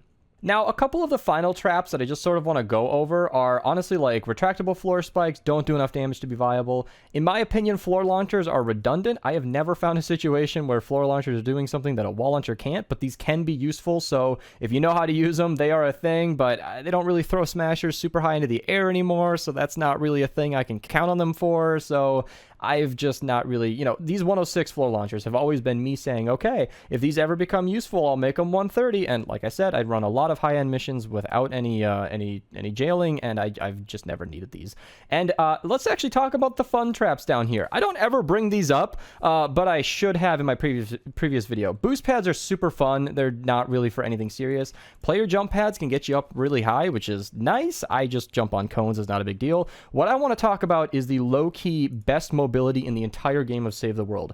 If you place the directional jump pads properly, you can get across the entire map with like 4 or 5 of these. I use these in encampment missions when we need to get around fast, and especially in ventures when you don't have a Baron, these can get you going very, very quickly. Essentially what happens is if you just launch yourself, you go a certain distance. If you launch yourself again, it boosts it, I think, by 1% on top of itself, and it compounds. So you can go further and further with every single jump if you can time it right. And a nice little trick to go a little bit further is to jump just as you step onto this thing and then get lunged by it. You go a little bit further, but I think it's a little tricky to do that. It's just a thing that you can do, and it's very, very effective. Not to mention these things are 2 nuts and bolts in 1 plank a piece, so I almost always just have a stack of these on me. They are extremely cheap, and you want to spam them around as much as possible. If you're going across the entire map, like in the encampments mission I mentioned, you'll actually be able to use lots of those more than once, and of course your teammates can use them as well, which makes everybody faster and makes the whole mission a lot easier. But that's it. I'm surprised that such a pivotal part of the game is such a short video, but those are the best traps in Save the World. I would love to see some more traps added to the game. If I was ever going to want to remake a video, it would be because they added more traps, but there's nothing left to talk about, you guys. I covered them all. So traps are a huge important part of the game. Link to my video down below again on how to use traps to their most effectiveness. If you guys enjoyed this video and you guys want to see more, feel free to subscribe. Use code Mista at your checkout. It definitely helps support me and continue making these. Follow my Twitch, link in the description below. You can hang out with me on there. Thank you guys so much for watching, and have a nice day.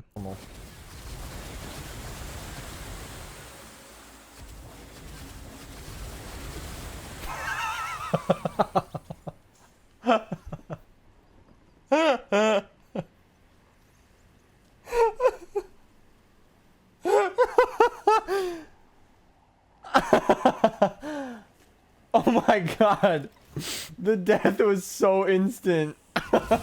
Today we're going to be talking about the best pistols in Save the World, the new best pistols in Save the World, and I'm honestly surprised that I'm even making this video because I wasn't 100% sure if I was going to remake this entire series, but some things have changed. I'm older, I'm wiser, so I'm thinking, you know what, let's get into it. As always, all the other videos will be linked in the description below. I don't know if I'll link this old pistol video, I'm not unlisting it, but this will definitely be the newer, updated version, even though all the recommendations in the old video are perfectly fine, I think, but let's still talk about some of the things that I've learned since then, but I am going to be recovering all the pistols just for a refresher. Now, the Storm King's Onslaught as our #1 topic of discussion here. Honestly, when it comes to mythic weapons, a lot of people rank the pistol as one of the lowest, but it really shouldn't be. Like, it's actually really, really strong, has one of the highest, I think it's the highest base crit chance in the entire game for ranged weapons. It is a base 25%, so I'm not even using a pistol loadout right now, and you can see them critting 53% of the time at 345% damage. In fact, I can go to my loadout right now and see that I am actually just running my shotgun loadout from my previous shotgun video.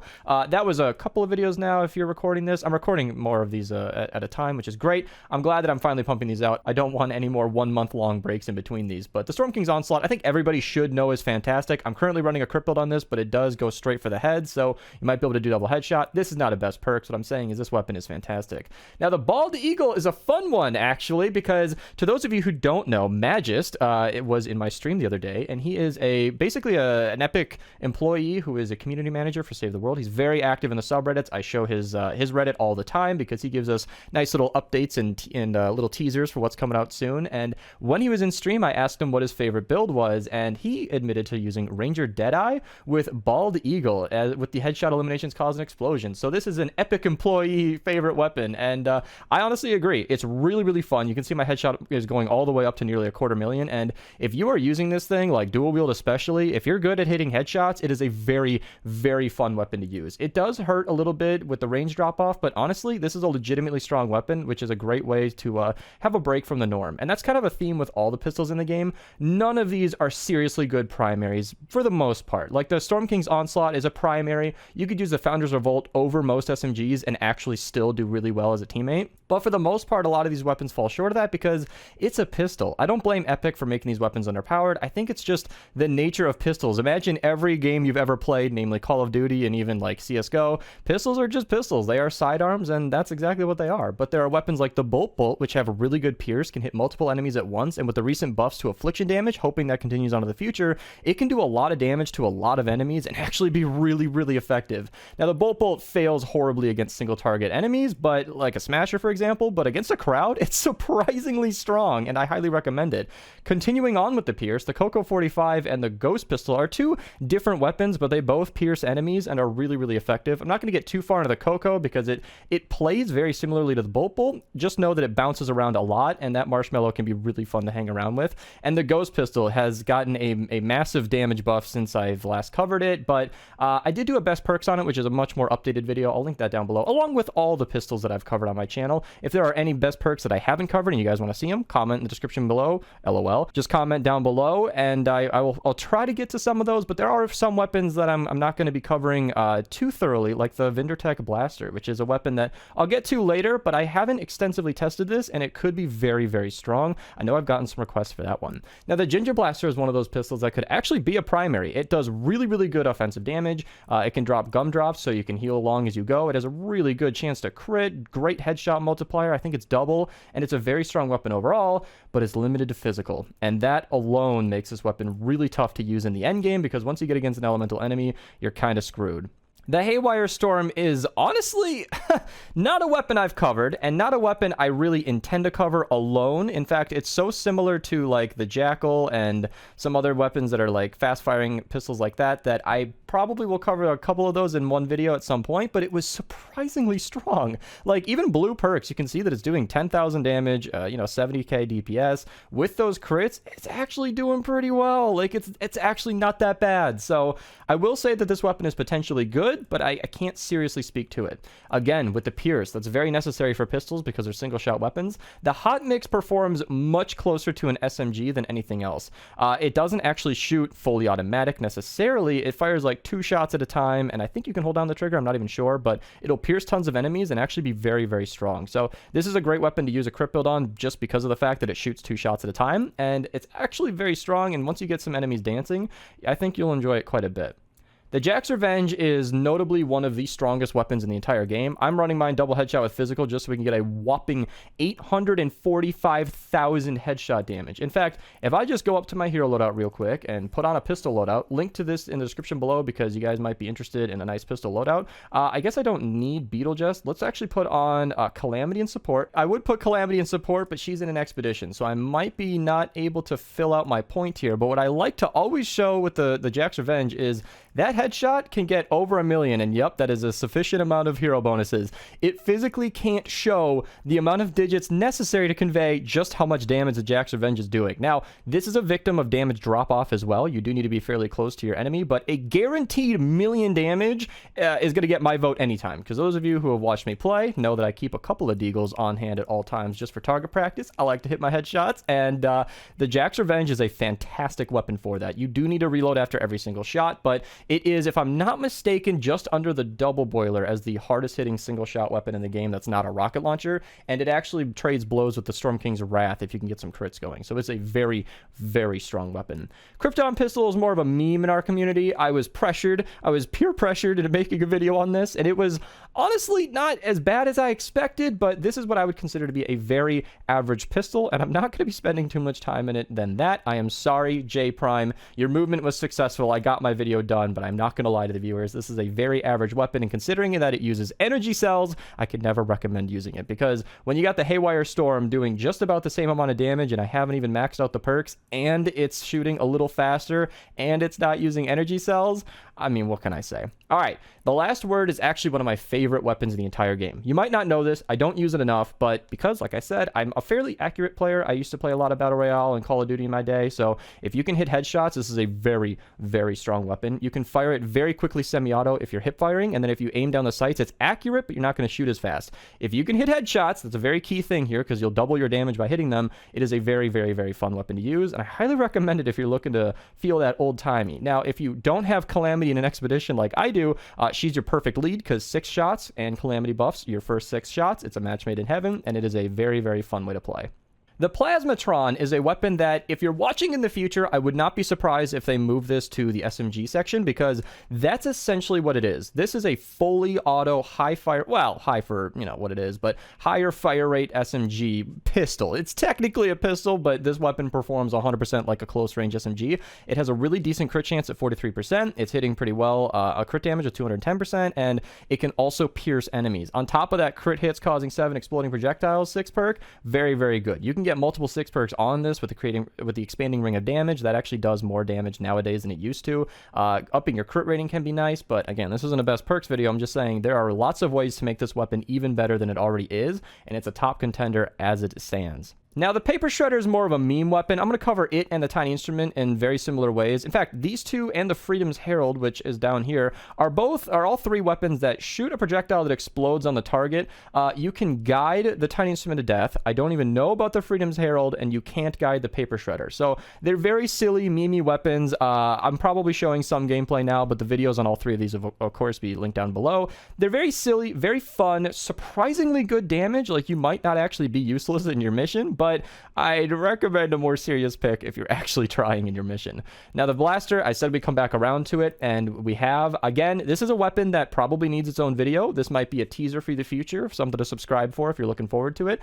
It is a weapon that got a really sizable damage bonus. Now, I know I haven't shown this the entire video, but there hasn't been much to show, because you can see that the pistols in the 12.0 update, which happened before my best pistols, or after my best pistols video, so this is new information in terms of this video, most of the pistols didn't really get touched much. Like, the highest up here is like the Krypton got a 42%, which wasn't enough. The Coco got a 30%, and then pretty much everything was like slightly tweaked.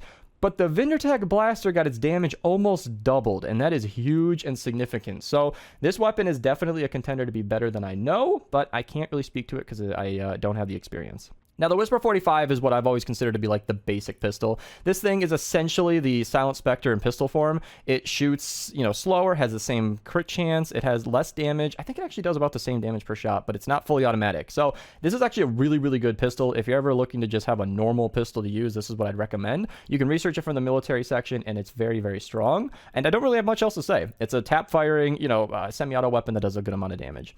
Now, the Zap Zap is one of those weapons that I can actually speak about because I had never played with it before recording my best pistols video last time, and nowadays I could tell you it's fun. It's not that serious. You can do a good amount of damage, 69,000 damage, nice, and it can explode on a lot of targets all at once. I was surprised by how not terrible it was, and then I looked at the amount of energy cells I was using and kind of choked on my spit for a second there. So it's a very fun weapon. I know that some people really like it, but I can't really recommend it as a serious pick, even though it's better than I might be suggesting here. Now, the Founders Revolt is probably up there with the Storm King's Onslaught for the best pistol in the game. Mine is Bright Court, don't ask. I regret it immediately, and I can't change it. So, Epic, please allow me to change this at some point. I can't put it in the collection book because you can't put Founders weapons in there, and yeah, so I'm kind of just stuck. But this is a weapon I've seen a lot of people supercharge, and I actually recommend it. It's a really strong weapon. Bullets chaining gives you a lot of group effect damage, and you can get a damage perk where the mag size used to be. As you can see, I haven't touched my copy in a long time, but it's a very strong weapon and really good for group damage. Like, look at this. I got a 35 mag size. I know I got a mag perk on it, but like 1.6 reload's not that bad, and 35 is a lot. I can shoot for a long time, hitting tons of targets, dozens of targets even with that amount of mag size, and chaining to the multiple targets is really, really effective. And yeah, it's a really good pistol that's capable of being a primary, and it's definitely mentioned like last year in my leveled up copies, but it's certainly not least. Now, we do have some secondary picks. Usually if I don't have something powered up, there's a reason for that. Basilisk is a pretty good fire rate, like decent damage pistol. I was impressed when I covered it, but it's not, fast enough firing. It doesn't have enough group damage to really be super viable, and that's kind of where it's at. Dragon's Breath, I don't actually know that much about. It's my understanding that most Dragon weapons are pretty bad, so I've kind of just left it alone. The Judge, I've also not touched much, but I know that it's very similar to the Bald Eagle up above. So if you know anything about the Bald Eagle, if I can find it, I actually know the Falcon and the Judge are probably more similar. I apologize for the confusion there, but both of these weapons are very similar, but different in like different ways. Again, they're both kind of mediocre pistols to my understanding. If I'm wrong, I'll definitely cover these in a future video and update that information. Those will all be linked below if I ever make any new videos, so you guys can check it out down in the description. Mouthpiece and Turncoat, and I don't have the Cyclops, but it might be purple. No, so the Cyclops is another pistol from the spy weapon set. So the Cyclops and Turncoat are both spy weapons, and then the Mouthpiece exists. All of these pistols were rather underwhelming. The Mouthpiece is interesting because it has those Art Deco 6 perks where you can have that extra elemental damage, and apparently 5 hits in a row can cause an explosion. I did not even know that this pistol had that. I doubt that it's going to save it. So extra area of effect damage is nice, so that small explosion could help, but I wasn't terribly impressed, and maybe you'll have a different experience, but I wouldn't super recommend it. Along with the Turncoat and the Cyclops, in fact, I uploaded both of those videos the exact same minute because I was so done with the spy weapons. I had just covered every other weapon in the set, and those were last for a reason, so I don't super recommend those, unfortunately. Now, the Vacuum Tube Revolver is definitely one of the reasons that I'm making this video at all, because of the chain lightning. I know I don't have my copy leveled up. I haven't actually used it a ton, but I have been given a copy, and I have tried it on stream. It's actually really good. Like I said, group damage is the main reason that a lot of pistols fall short. So if you can get the 6 perk where eliminating an enemy gives you a chain lightning strike, that can be really, really effective at crowd clearing and make this a very viable weapon. Even though it's energy cells, it's still worth it, and I highly recommend giving it a go. Now, like I mentioned, the Jackal, or I guess the Founder's Vendetta, is technically like the Founder's version of the Jackal and the Burster. I'm going to be skipping all these weapons because I don't have much to say.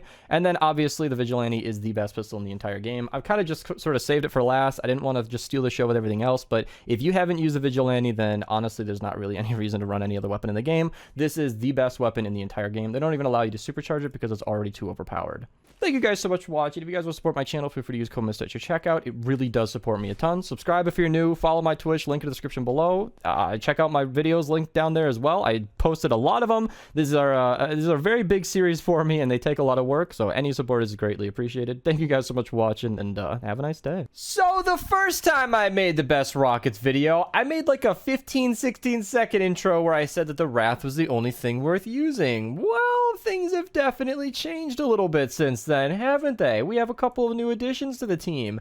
The Shark Attack actually came into the game shortly after I posted the original Best Rockets video. The Pot Shot is apparently the new Kingpin, according to some people.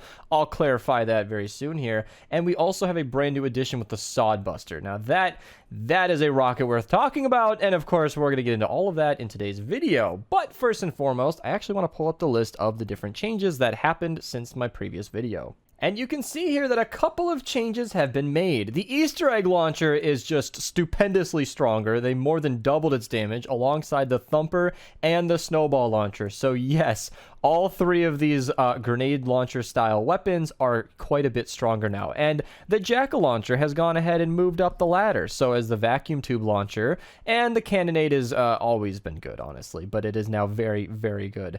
Other than that, the Quad Launcher, Noble Launcher, these are nice changes, but the Noble Launcher will never be worth using so long as it costs as much as it does, and most of the other rockets that were already very strong stayed relatively the same. But this does change things around a little bit to where the Bazooka is now actually not as strong as the Jackal Launcher. So a couple of things have been changed around, and that is definitely something I would like to bring up before we get into things. So as per usual, we're going to start from the very top here and work our way down. Now, I'm actually going to break that rule immediately by covering the Easter Egg Launcher, the Snowball Launcher, and the Thumper all at the same time, because they behave so similarly that I can't really find a way to talk about them differently. All of them got that damage buff that I mentioned earlier, but there are a couple of unique situations. So first and foremost, the Snowball Launcher is locked to water, so it's only going to be more effective against like fire enemies, and it's going to be pretty normal against water enemies, just like an energy weapon would be, but it has a special 6 perk where it does extra damage against fire enemies, and it can freeze enemies in place.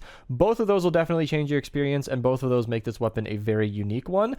Other than the extra damage to elemental enemies, that is a new 6 perk since my previous video, and we'll be getting into that with a Sodbuster later. But the Thumper is definitely more middle of the road than all of these. You can be any element, it's the same perks that we can come to expect. Stunning or knocking back can deal extra damage. It's very, very run-of-the-mill. I'm going to have best perks on all of these weapons linked down below. You can check the description to go into further detail on any of these. But the Easter Egg Launcher is the final one that's different because it can have any element, but it also shoots a projectile that sticks to the ground like a landmine. That can be really tricky. You sort of have to direct impact an enemy for it to explode right away, and it definitely changes how this weapon plays.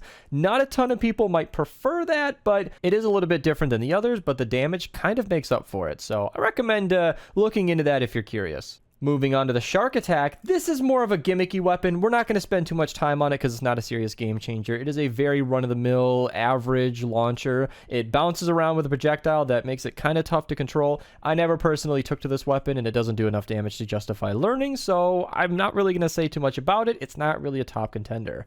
Right off the bat, right from the very beginning of the video, we are going to be talking about the Pot Shot. Now, the Pot Shot made a wave in the community because of a couple of things. First and foremost, it does a ton of damage to an individual target, and it also explodes into proximity, meaning it's going to explode based on the first enemy that gets in range of its projectile. That can make it really tricky to use, especially if you're like new to this weapon and you didn't know that already. It can be very, very confusing, and some might even confuse this weapon for being bad, when it is in fact very much so not. It's not going to be a fantastic crowd clearer unless you're literally standing in the middle of a crowd, but what it excels at is hitting an individual target. And that second thing I was going to mention earlier is the fact that not only does it do a ton of damage, but it essentially does twice as much as the sheet DPS says it's going to do. If your weapon information on the left hand side says that it's going to be doing 250,000 damage, it's probably going to hit for 500,000.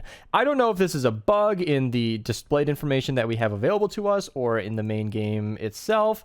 I don't don't know what's going on, it's kind of the same situation as a deatomizer, where it says it's doing 46,000 damage for me, but it's pretty much always doing more than that, and I'm not just counting crits. So I'm not 100% sure what's up with the pot shot, but it hits like a freaking truck, and it is essentially the go-to for eliminating mini-bosses. It is fantastic at that job. Now, of course, its video link down below will go across all the different perks. I'm running triple damage reload on this. Crit builds are good too. Mine is physical for the Mythic Storm King fight because those mini-bosses don't have elements, but depending on how you're using this weapon, it can be extraordinarily strong, especially if you want to go ahead and give it an affliction perk. This is not a best perks video, but these new perks do change things. Standing in place, granting damage is a thing that can happen, and all of these different things do change how these launchers perform in the real world. Now, the Storm King's Wrath doesn't need much of an introduction, but if you're watching this video as somebody who doesn't know anything, just know that it's kind of the kingpin. It's the only thing that's hitting harder than the pot shot, according to Fortnite DB, where the base damage on the pot shot is just below the Storm King's Wrath,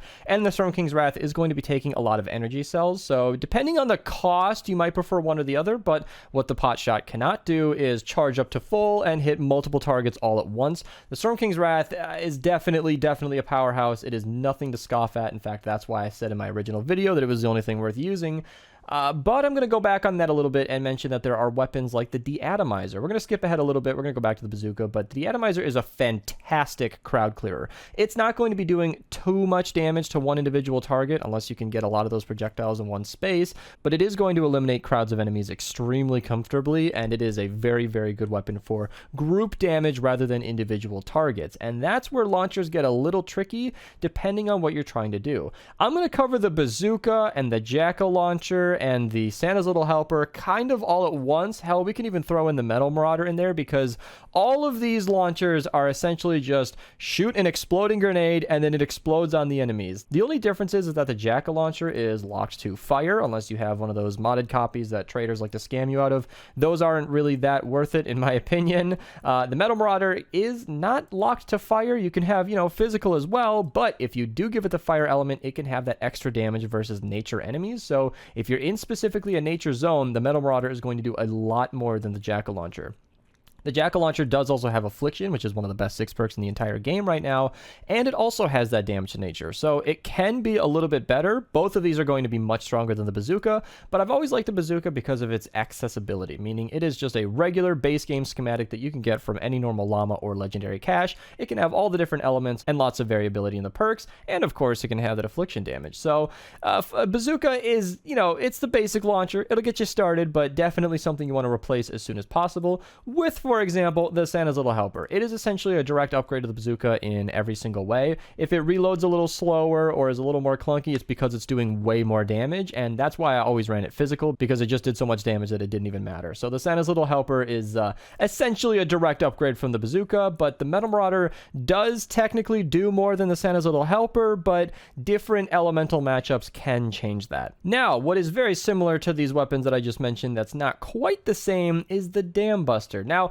I'm not going to get too far into it, but the difference is the Dam Buster has an insane knockback and is essentially just used for moving smashers to where they don't want to be, and that is what the Dam Buster is fantastic for. However, there is something that's a little bit better, and that brings me to the Sod Buster. The Sod Buster is exactly why I've been bringing up 6 perks this entire time. It is very, very specific to which element you've got working with here. So, for example, if you want to do extra damage to nature enemies, you're going to have a fire copy, and it depends on the element of the mission. Like if you're running a water mission, you might want to pull out a nature Sod Buster with extra damage to water enemies. And with that elemental matchup, if you are shooting against the correct elemental enemies, the Sod Buster is one of the best rockets in the entire game. And I brought it up with the Dam Buster because if you put quadruple impact on this thing, it's my understanding that it actually has a higher impact than the Dam Buster. So it is a very multifaceted weapon that can be used for lots of different things. The catch is you essentially do need 3 copies of it if you want to use it for every situation, because there is no energy option here. And if you do like damage to nature and you try to mix it up with like bonus damage to fire or something,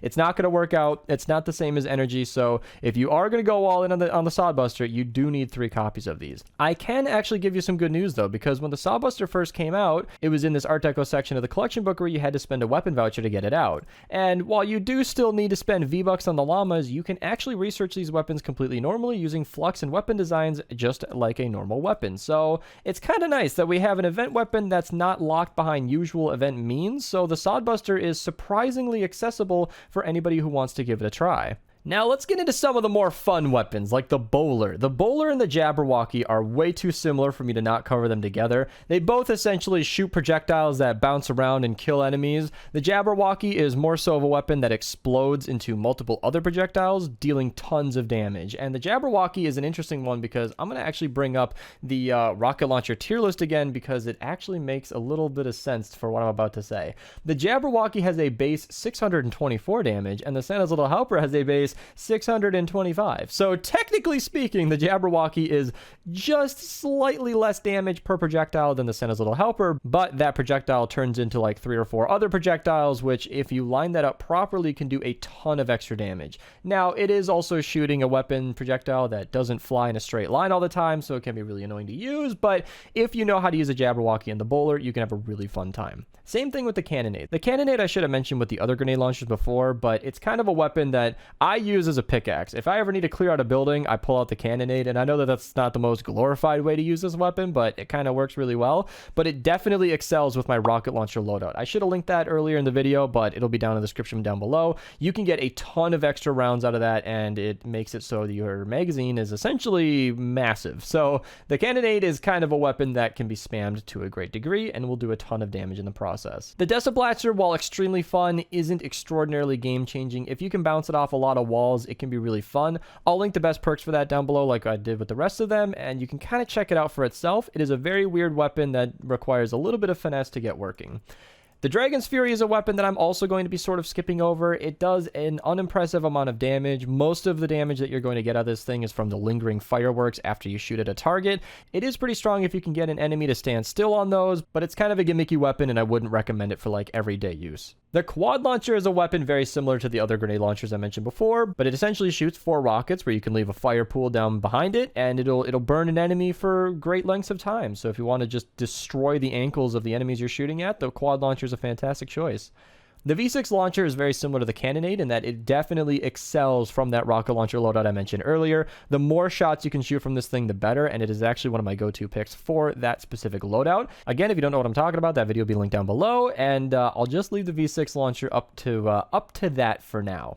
Now, lastly, I have a couple of other picks. For example, the vacuum tube launcher. I don't have one leveled up, I don't think, but it is extremely fun and extremely expensive at the exact same time. If you can get the Chain Lightning 6 perk on this thing, it is just a decimator of crowds and is definitely something super fun and worth checking out. The trash cannon is identical to the bazooka. It's just a cheaper copy of it, so less durability, cheaper crafting materials, overall more efficient to use this, but otherwise exact same stats as the bazooka. And last and definitely least is the Noble launcher. I have been at war with this weapon for a long time. People have been mentioning it every time I bring it up. This weapon does an unimpressive amount of damage for an extreme amount of energy cells, and I never recommend anybody using it. It's essentially just a super expensive Storm King's Ravager 6 perk if you want to think of it like that. I do not like the Noble launcher, and if you guys want me to explain why, I will someday do a best perks video on it if you guys want it, but I am going to just leave that one as a to be continued kind of thing. So if you want to see the Noble launcher, you can let me know in the comments down below. But for today, we're going to let it be. Thank you guys so much for watching. I hope you guys enjoyed. These videos take a ton of work, which is why I don't usually upload them that often. If you guys want to see, I think I only have a couple more to make as of recording this. We have the best melees and the best snipers. So comment down below if you guys are looking forward to that. And definitely subscribe if you guys want to stay tuned for those. Use code Mista at your checkout if you guys want to help support me. Thank you guys so much for watching, and have a nice day. Okay, so this video is a few months overdue, but that's because I had some boxes to check. You might have noticed, if I actually sort my inventory by rating, there are way more 130s in this video as compared to my old video. Because I am older, I am wiser, I have covered many more melees for a couple of reasons. One, of course, being new weapons like the Killjoy, introducing new 6 perks like dealing more damage to elemental enemies, and these were introduced with the Art Deco weapons and has been applied to many other melees, such as, if you go to the vacuum tube weapons, for example, vacuum tube sword has Chain Lightning, which was not a thing before. It can do extra damage to water enemies as well. well, and it really changes the conversation. We have core reperk, which can now be spent to change these 6 perks. We have stacking damage does more crit rating. We have crit hits cause an explosion. All of these things have made melee significantly more interesting and has made this this whole conversation about the best melees take me a little bit more time to formulate than some of the other videos. So to dive into this, we are going to have to be a little bit more organized than last time. Last time in my old video, we took an approach to say, these are the best melees that I know of, etc., etc. But I'm going to take a different angle. We're going to sort by subtype. I didn't want to do this in the last video, but I feel like it's necessary to keep things organized. And there are a couple of disclaimers I want to make right away. First and foremost, the old video is still good. Any melee I said was good in that video. Like if you just watched that, it's still a good recommendation. As my understanding has it, every melee in the game basically just got better, and our understanding has improved as well. And that, of course, comes with Paleoluna. I'm pretty sure she was a thing when I recorded my first video, but one thing I didn't understand as fully as I do now is that pretty much every melee in the game is usable with Paleoluna in the lead. That 9% extra health applied to every single swing makes it so that the faster you swing, the more damage you do. In a very interesting way, the best melee in the entire game, I'm going to tell you right now, is a legacy version of the Founder's Night Cleave. These were provided to me by my friend Schnemli. He gave me 1 of every element, or at least 5 of every element, because I didn't want to bug him all the time. And his copy is Sunbeam. The better version is Brightcore, but this thing hits for nearly 500,000 DPS. For reference, the Storm King's Ravager, which is the other best melee in the entire game, I'm going to spoil that right now, but I don't think that's going to surprise anybody, does about 400,000 DPS. So this purple weapon with quadruple attack speed is doing more damage than the mythic weapon. And I'm only saying this to say that basically every melee in the game is good if you're using Paleoluna. So to make this video not 45 minutes long, I'm going to go ahead and highlight the weapons that are good based on their own merits. For example, I'll give you a couple of freebies, like the Neon Scythe is pretty good. The Fishing Hook is pretty good. If you give double attack speed to like a weapon, like any of those that I just mentioned, the Corsair is pretty good. But none of these melees are exactly top tier on their own without our Queen Luna making it super good. And I'd also like to add that every single weapon that I'm talking about here will have the best perks linked down below. If I have covered it, there are a couple of weapons yet to cover, like some of the newer Art Deco weapons, and I will update the description as those come out. If I'm missing any of these videos and you really want to see them, leave me a comment down below. I'd really appreciate that feedback, and I will be timestamping this video based on the section. In every other best weapons video, I have timestamped the video based on the specific weapons. This time around, I'm going to go ahead and do it by subtype. And the reason of that is, like I said, I want to keep things organized, but also I'm covering every melee in one video because melees aren't fundamentally different. Ranged weapons have like a lot of different ways that they play and whatnot, and that is true for some melees, but largely speaking, melees are all kind of swing at the enemy that you're looking at with some different 6 perks and different heavy attack abilities in there, so it's not that different. But without further ado, let's get started. So starting off with the Storm King's Fury. This is going to surprise nobody, and I'm going to make it quick. It's a Storm King weapon. I shouldn't have to tell you that this thing is amazing. This is one of those funny weapons where initially in its video, I covered it long ago,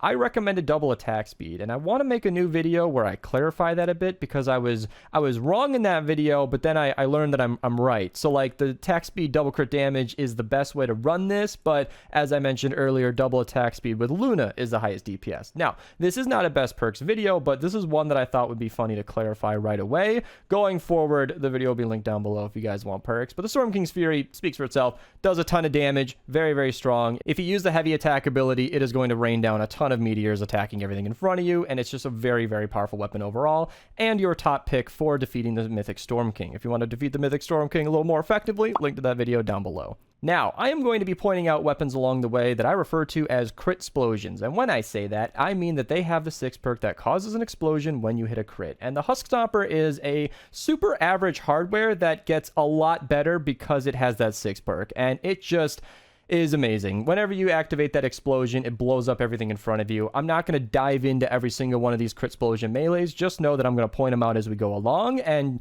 all of them are very good for exactly that purpose. It turns them from a regular boring melee into an explosion machine, which is fantastic for crowd clearing.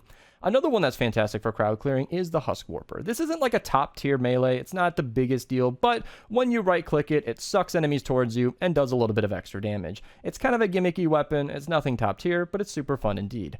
And for the rest of the hardwares that I got here, the Lead Sled, the Pipe Down, the 6 Feet Under, the Doom Hammer, all of these are pretty okay melees. You know the drill, double attack speed with Luna, and they're pretty good, but they're not really super exciting, and I'm going to be skipping over them for the most part. The one thing I'll mention is that a lot of these melees do have double movement speed, which makes them pretty good for getting around. So if you just put on movement speed perks on these, you can get around pretty comfortably. But of course, if you have the Baron, you're going to be in good shape. The Baron is not a very strong weapon, generally speaking. It's not something... What the f***?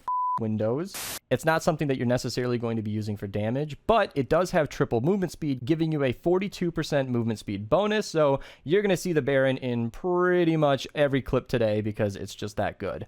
And I kind of skipped over it here, but the Surround Pound is your best non-mythic hardware weapon for the Storm King's Horn. This is essentially one of your gateway weapons to the Storm King weapons, and that's because it's one of the strongest, hardest hitting hardware in the game. This is super usable even without Luna. The double crit damage I was using here was to spam the heavy attack, and that can be really, really good for eliminating crowds of enemies, which makes for a very fun weapon and makes it one of the best melees in the game. I'm going to skip over the rest of these hardware, and if I ever do that in any future situations, it's usually for a good reason. If you guys have any complaints and think I skipped over a good weapon, you let me know. I will just say that the heavyweight Art Deco weapon is definitely pretty good. I was impressed with it when I used it, but as of recording this video, as of upload, I have not made a video on it, so check the comments or the description down below. There might be a best perks for that because it did appear to be a pretty good weapon when I first tried it. Now the clubs should be a pretty quick conversation, but we're going to start alphabetically with the Astrobat 9000. This is a pretty mediocre damage-wise melee, but it is one of the few in the entire game that has a ranged attack.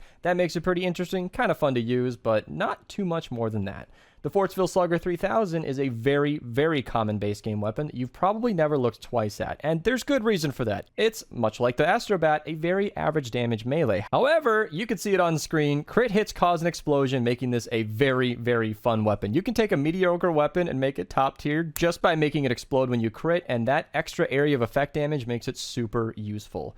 The Surahudi and the Contender are two weapons that are pretty fun, kinda. You know, crit hits on the Surahudi makes it fun. The Contender has that super nice knockback. That's kind of what the Boxing Glove is about, but none of these are necessarily super high damage melees, and I'm not really going to be getting too far into them. The one exception is the Mic Drop. I don't know why I don't have one of these leveled up, but when I did try it out, it was surprisingly good, and its right-click ability makes it pretty decent. Those boombox weapons usually have some fun stuff going on, so definitely worth a try.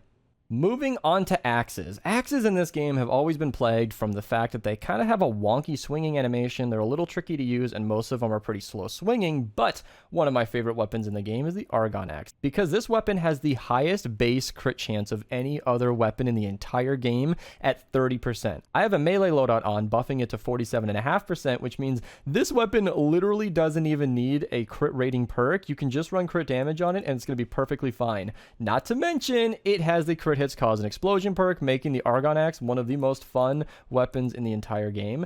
Definitely one of the best melees I wanted to point out. The Armageddon Axe is pretty good, pretty not great. It's really, really good if you run Totally Rockin' Out on this weapon. With the crit hits cause an explosion, you're in for a very good time, but you definitely need that 6 perk to make it worthwhile. The Husk Grinder, pretty not great, but it is one of the black metal weapons that has a few other extra things going on. It has those 6 perks that reduce your health for extra damage, and you can do more damage to nature, but none of that is super saving this weapon, so we're not going to give it too much time there. The Supersonic Slasher, again, crit hits cause an explosion, makes it super fun. This thing I was running double crit damage, Totally Rockin' Out. It was quite fun and definitely a unique pick. Slower swinging, higher damage per hit makes it definitely worthwhile. Same story with the Vacuum Tube Axe. This weapon is way stronger than you might think. If you are not in a healing death burst mission and you are in a water zone where nature is going to be most effective, the Vacuum Tube Axe is way more powerful than you might think. The Chain Lightning is doing enough base damage to knock out normal enemies, which means the fatties and the mist monsters are going to be the only enemies giving you any trouble. The Vacuum Tube Axe is definitely very strong, and with that Chain Lightning 6 perk can be a very top pick. The Vindertech Sever is an interesting melee. I've never quite tried it out myself, but the 0.41 swing speed is comparable with some of the other swords in the game, and it's an axe, so it could have an interesting place as kind of a Paleo Luna spammer where you're just trying to do more damage with her attack bonus, and that could be really nice, but I've never actually quite tried it out, so I might leave that one up to you guys. The stop axe is a weapon I kind of have to skip because I definitely want the other melees to still seem kind of useful. So if I really even showed you how strong the stop axe is, the mythic weapons wouldn't even see any use. So I'm going to keep that one to myself for now. And that just about wraps it up for all of the axes. If there's anything that I skipped, there's usually a good reason for that, so let's move on to the scythes. Definitely an underrepresented group of melees. Unfortunately, there aren't too many heroes in the game that actually buff scythes, but there are a couple worth talking about. First and foremost is the fishing hook. I'm pretty sure this one can have the crit hits cause an explosion. Unfortunately, not my copy, but as usual, it makes this weapon quite a bit stronger than it normally is. And the neon scythe is an old favorite of me and my friends because it's actually like pretty good. It has an attack speed that nearly rivals swords, and it can have a hitting an enemy grants extra damage. That extra damage output from the 6 perk definitely makes this weapon a lot stronger, and as per usual, paired with Paleoluna, it's actually a pretty solid pick. The Steam Thrasher is one of our very first super unique melees in the sense that it has a heavy attack ability that continuously spins. If you have ever sat on your lawn, under your tree, reading your book, putting it down gently, gazing up at the sky, wishing for more, wishing that you could have been the lawnmower that cut the grass, then the Steam Thrasher is it for you, you guys. You can spin around continuously. It's a super fun ability. Pair this with heroes that give you tons of energy to keep on going, and it is going to be quite an interesting pick. I'll leave that video down below for you guys to check it out more in depth, but yeah, the Steam Thrasher is very, very interesting. And that's pretty much it for scythes. I'm telling you guys, they're pretty lacking, and I don't really have much else to add.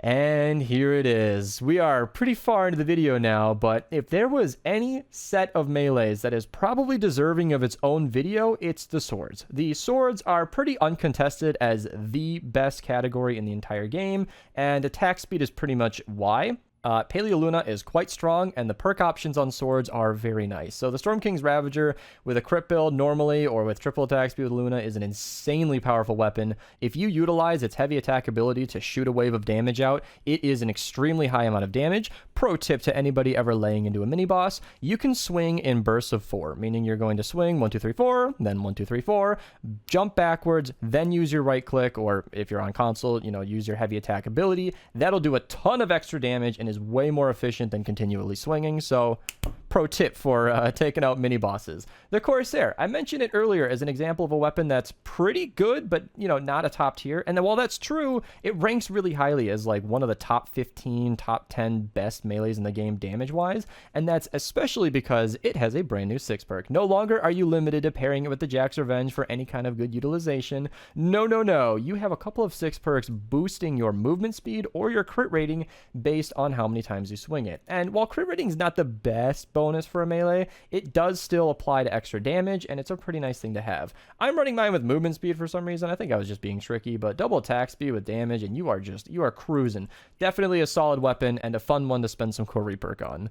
The Masamune, for those of you lucky enough to have it, is an insanely strong weapon. I'm not going to spend too much time on it because, of course, it is a founder's weapon, but after 6 hits, causing an explosion is super nice. I'm pretty sure there aren't even other options because, as I mentioned, it is a founder's weapon with a unique 6 perk. But yeah, typical, triple attack speed on this thing. It is an insanely fast swinging sword, super comfortable to use, and even if you're not using Luna, other perks will make this definitely a strong weapon, and it's just a really, really great pick.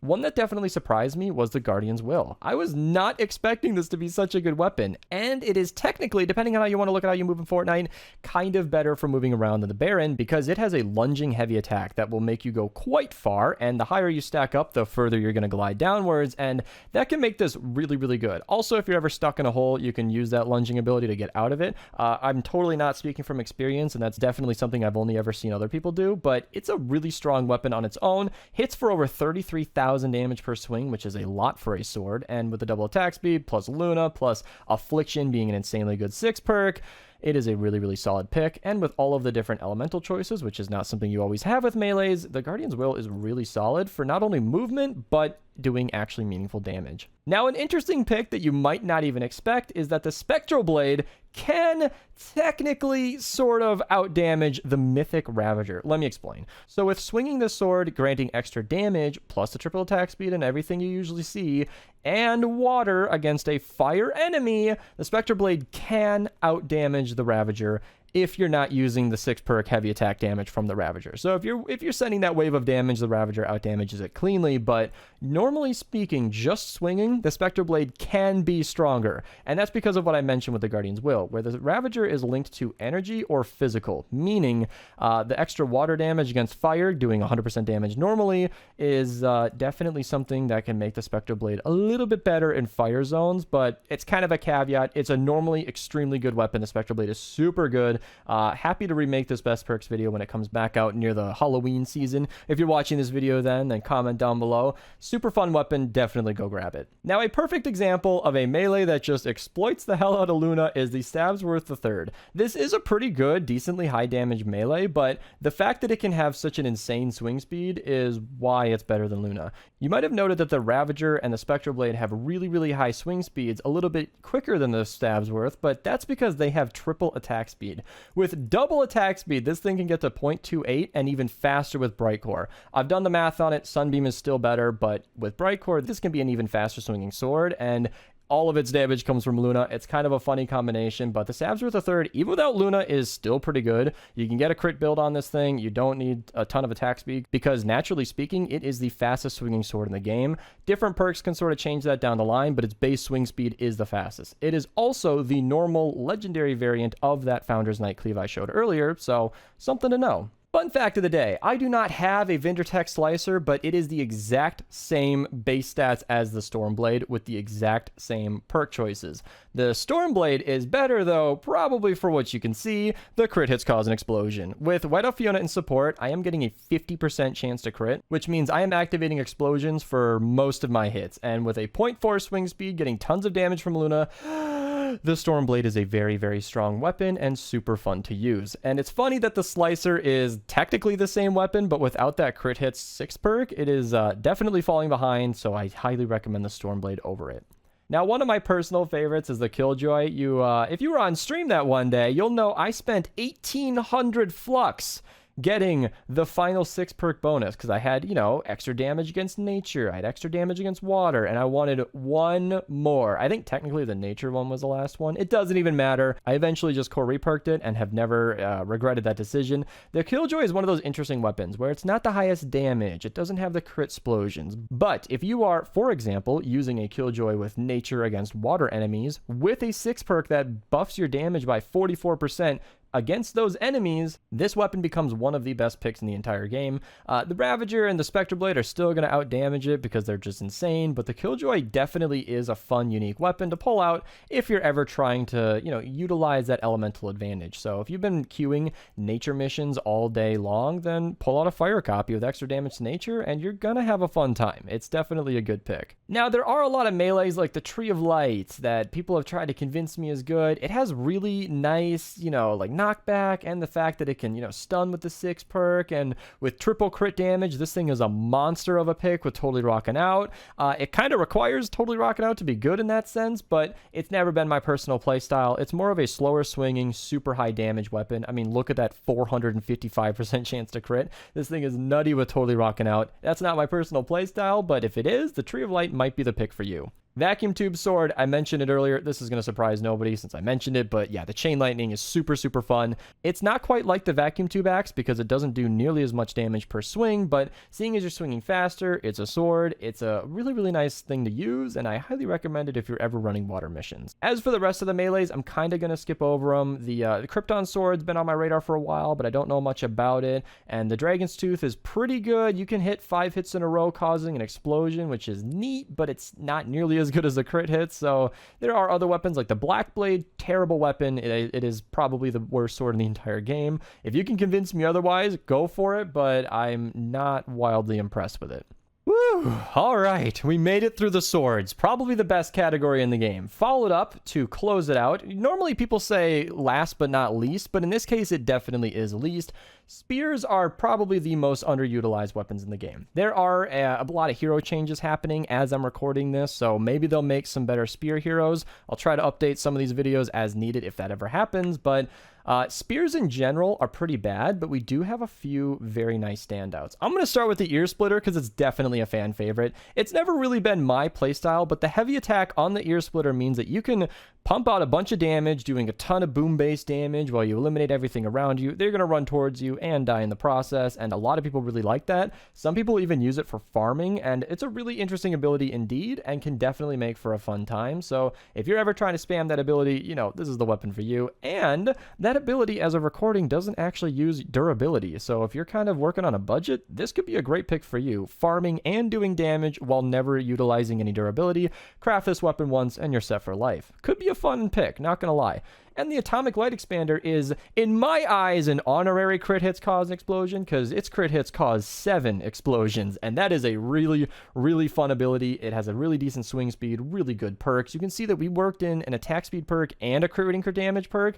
Makes for a very, very fun weapon, and definitely worth looking at. I don't think that's going to surprise anybody, seeing as it's a retro sci-fi weapon, and all of those weapons are good, but I'm still going to mention it. Farmer's Glory, same deal as always. A much better weapon than you probably ever imagined, and the crit hits cause an explosion is even better on top of it. So definitely give it a try. I don't know what else to say at this point. If you've watched through to the end of this video and you haven't skipped ahead, this shouldn't need any prior explanation. And that's kind of what I'm talking about, where the rest of the melees are kind of meh. I know that the vacuum tube melee, the vacuum tube spear, is definitely similar to the axe and the sword with that chain lightning, and I definitely need to look into it. But it's, again, one of those videos where, as of recording, I haven't quite done that, so that one has a little asterisk next to it. As for the rest of the weapons, there's really not much to talk about. The only thing I want to say is the Sir Lancelot really has a unique ability in that it can push enemies around, and it's the same as the Scrapper Spear. So if you got that bundle long ago, it's the same weapon, apples to apples, and it's really good for, like, shoving a mini-boss out of the way if you're late game in endurance or something, but that is pretty much it. Those were the best melees in Fortnite Save the World. These videos take a ton of work, so if you made it this far, please subscribe. Please go ahead, you know, I'll even put it on screen. Feel free to use code Mista at your checkout. I really appreciate it. Help support me.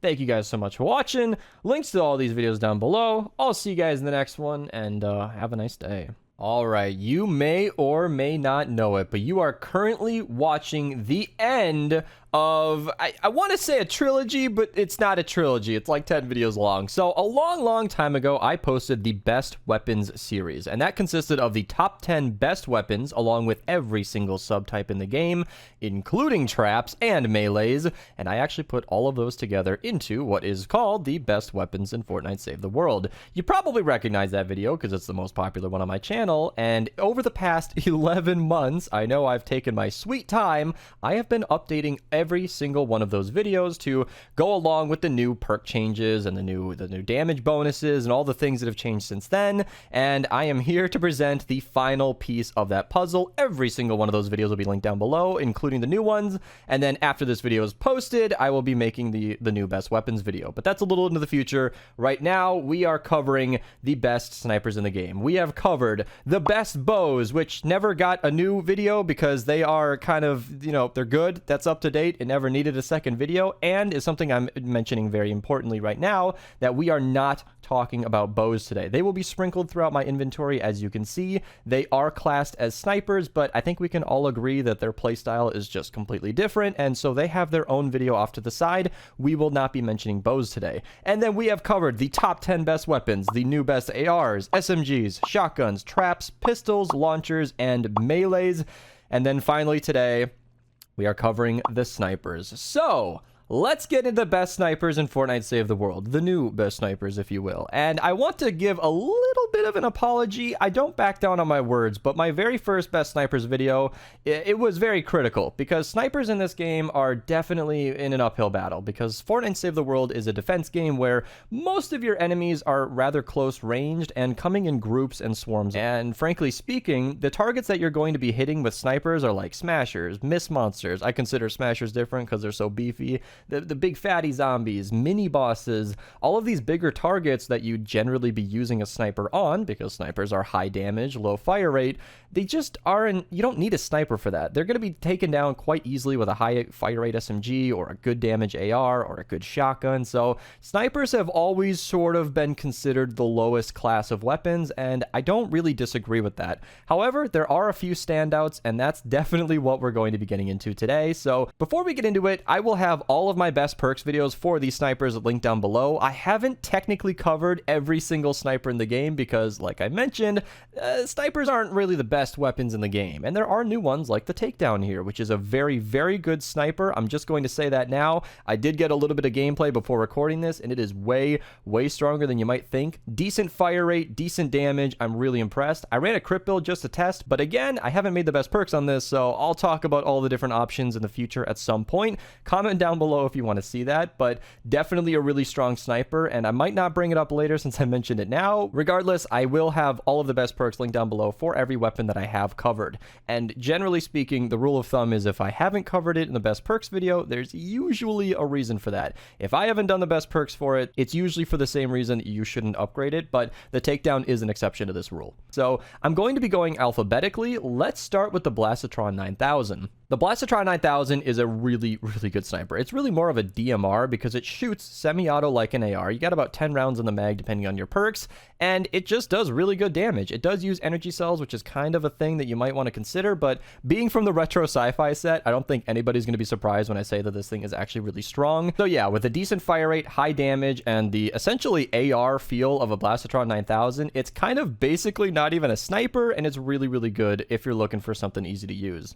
Another one that's actually very similar to the Blastitron 9000 is the Crankshot, and I think we're all going to know the Crankshot because it is essentially an automatic assault rifle. It has like 24 rounds in the mag without a mag-sized perk, fully automatic, shooting 5 rounds a second, and a lot of people run this thing bright core with fire rate, and they pair it with Sub-Zero Zenith. Sub-Zero Zenith freezes enemies when your sniper crits, and with a super high fire rate, the Crankshot is basically a freeze ray. It actually shares this role rather nicely with the Vacuum Tube Sniper. I'm going to cover both of these weapons at the same time because the Vacuum Tube Sniper is really hard to control. It's not really a weapon that lends itself nicely to being a primary weapon. The Chain Lightning definitely does help with that. That's one of the updates to the old videos, that Chain Lightning exists now, and it adds a lot of really good crowd clearing to this weapon. And the Vacuum Tube Sniper and the Crankshot both have a decent enough fire rate and crit damage to be very good. As I said, freeze rays to be paired with Sub-Zero Zenith. I've never actually technically made a video on Sub-Zero Zenith, but I covered him pretty heavily in the Crankshot video, so link to that down below. But I covered him pretty heavily in the Vacuum Tube Sniper and I think the Crankshot video, one of those two or both. Link to those down below. Like I said, I definitely get into it there. All right, I was wondering when I was going to get to this. So this might be a little too early to say a thing like this, but I'm going to just go for it. I do believe that the Neon Sniper and the Obliterator are the best snipers in the game. In fact, I actually have the Obliterator's favorited because I covered its best perks right before uploading this because I wanted to make sure that I had all my boxes checked. The Obliterator is just frankly the most viable sniper. I'm not even going to lie, just speaking from personal experience, it's essentially the only sniper I use. I want to clarify again here, I am not talking about bows. I use them quite regularly. They are very strong. There's a reason the Xenon is supercharged. I am talking about strictly snipers. I do not use anything really other than the Obliterator. Editing beast here. I just wanted to clarify because I finally synced up the perks on my Neon Sniper and Obliterator, and I really wanted an apples to apples comparison to really compare these weapons, and I'll link this DPS calculator down below. I use it for all of my videos. I don't like to show a ton of numbers in these videos because it can get very confusing for those who don't need me to prove every little thing I'm saying, but the Neon Sniper was doing about 106,000 DPS, and the Obliterator is doing more damage, and it's a cheaper weapon, and that's definitely why I prefer it. But these weapons are extremely even, so if you just completely ignore the fact that the Neon Sniper takes batteries and energy cells, making it very expensive, the Neon Sniper will have more range than the Obliterator because they can see through the walls, and it'll be basically the same amount of damage. The difference between 116,000 and 106,000 is irrelevant. You just hand it off to a defender and forget about it. So I just wanted to get that clarification in there. These are essentially the same weapons, but now you kind of know why I'm so heavily weighted towards recommending the Obliterator. These are definitely the best snipers in the game for handing off to defenders. They can shoot through the walls, doing really good damage, shooting at a decent fire rate, and it's just a fantastic combo all around. And not to mention, the Obliterator is a pretty fantastic pickaxe, so hey, that's kind of a perk too. And now this is kind of a personal favorite. The Old Betsy and the Spyglass are the exact same weapon. In fact, if I compare these two, you'll see that their stats are identical. The only difference, of course, is the Spyglass has a scope and more range. That's literally it. So these are, essentially speaking, the exact same weapon. I used to use this way back in the day. I've told this story every time it's come up, so I'm going to make it quick. It used to be my secondary, my Mist Monster killer. It doesn't really do that anytime outside of the 100 power level zones. Once you get to that higher part of Twine, it just doesn't do enough damage to one-shot, so it's really not a viable pick as an endgame player, personally speaking. But if you're watching this as somebody who's in Canny, Plankerton, or hey, if you're lucky to have one of these in Stonewood, this will definitely be a really good weapon for one-shotting Mist Monsters for up until the 100 zone. So, personally speaking, I've always loved the Spyglass, but it just doesn't work in that late game, and so I had to put it away. But I've always hoped that they'll buff this weapon in the future, and I actually want to bring something up now. So we're going to be going to my collection book because I do not have a copy of these on hand, but the Spyglass definitely reminds me of the Spy Sniper, the Cleaner. The Cleaner is a candidate to be one of the best snipers in the game. I do not keep a copy on hand because it has a crippling flaw, a 3-second reload speed that cannot be sped up with a reload perk. The only hero currently in the game as of recording to buff your reload speed is Chromium Ramirez, and she is the only one that'll actually do anything for that. And running Chromium Ramirez in the lead for a reload bonus just to use the Cleaner doesn't even make sense because your fire rate is 0.3. So even if you reload in time, you're not going to be able to shoot. It's ridiculous. It is just so unfortunate because if you look at the damage numbers, which may or may not be something I can show you because Fortnite DB wasn't working earlier, you can take my word for it at least. The Cleaner is the hardest hitting sniper in the game besides the crossbows. Yes, I said the crossbows. Yes, they are good. And yes, we'll get to them later. But the Cleaner hits like a truck. Look at this thing. Level 30 with the perks not even gold. It's already doing 400k headshots. Trust me when I level this thing up, it's a monster. But you're waiting 3 seconds to reload, so it's not going to be featured heavily in today's video as a good weapon, but I'll say, if they add a reload perk, I'll pin a damn comment. That is a good weapon just waiting to be useful. So hopefully that gets a buff, but for now, the Cleaner, Old Betsy, Spyglass are all very similar weapons, and the Spyglass, at least, is quite usable. Now, the Ralphie's Revenge, kind of a fan favorite, kind of just a sneaky little fun weapon. My perks are blue because back in the day I wasn't rich, and it's locked to physical, which is honestly just a crippling flaw.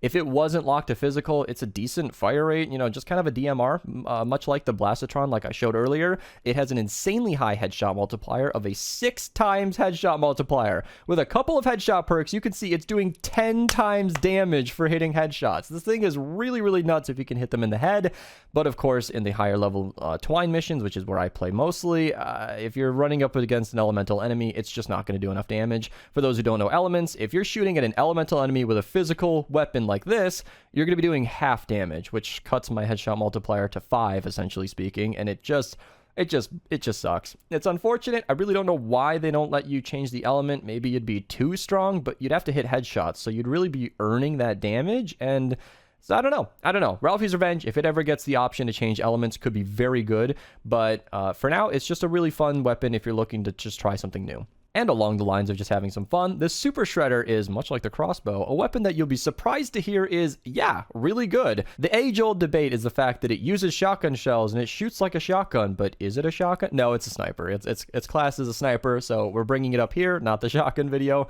and it's good. I'm not going to elaborate too far because I've already spent a lot of time talking about some of the better snipers today, but it hits really good headshots, decent fire rate. Link to that video down below if you guys want to hear more about it. It's better than you might think, but it's not a top pick.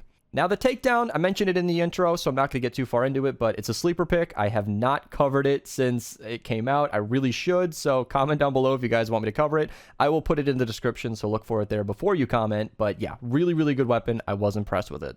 All right, so you might have thought I was trolling you, but anybody who's been watching my videos for a long time knows that I can't spot weapons in a group, and I actually skipped the Heartbreaker on accident. So, we are finally getting to crossbows. Yes, I said it earlier, these are the hardest hitting snipers in the game, which is funny because their base damage is 316, and the Cleaner's base damage is 315. So Epic literally did double their damage in the 12.0 update, as you can see, and gave them 1 point more damage than the other best sniper in the game, and they hit insanely hard. This is some old footage back when Chrome Husks existed.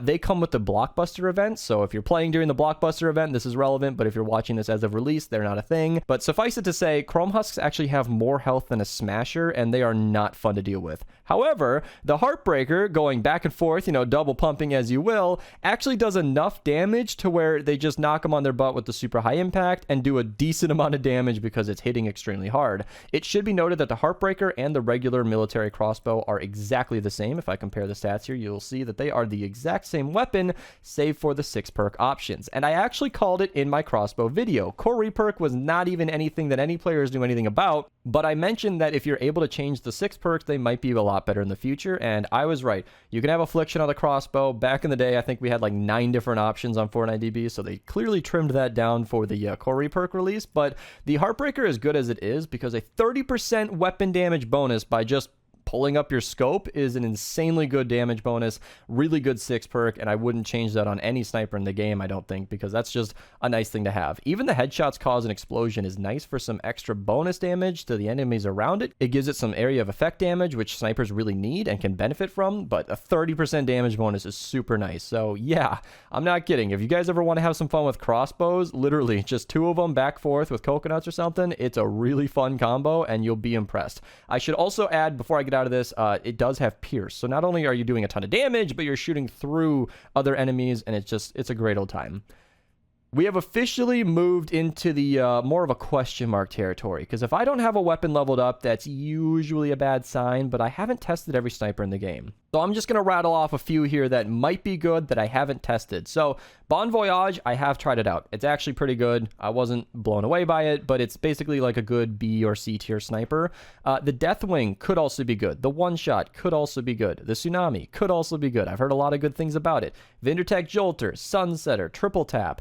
Good rule of thumb is if I haven't heard anybody say, hey, this weapon's amazing, it's probably bad. I believe all of these snipers to be within the B or C tier range, just pretty good. If any of these are insanely strong and you have a good case to make, comment down below, but it is probably worth skipping these weapons. I have done completely fine having never used them before. So yeah, Dragonfly, again, I'm not shocked if it's a bad weapon, but I'd be blown away if it's really good.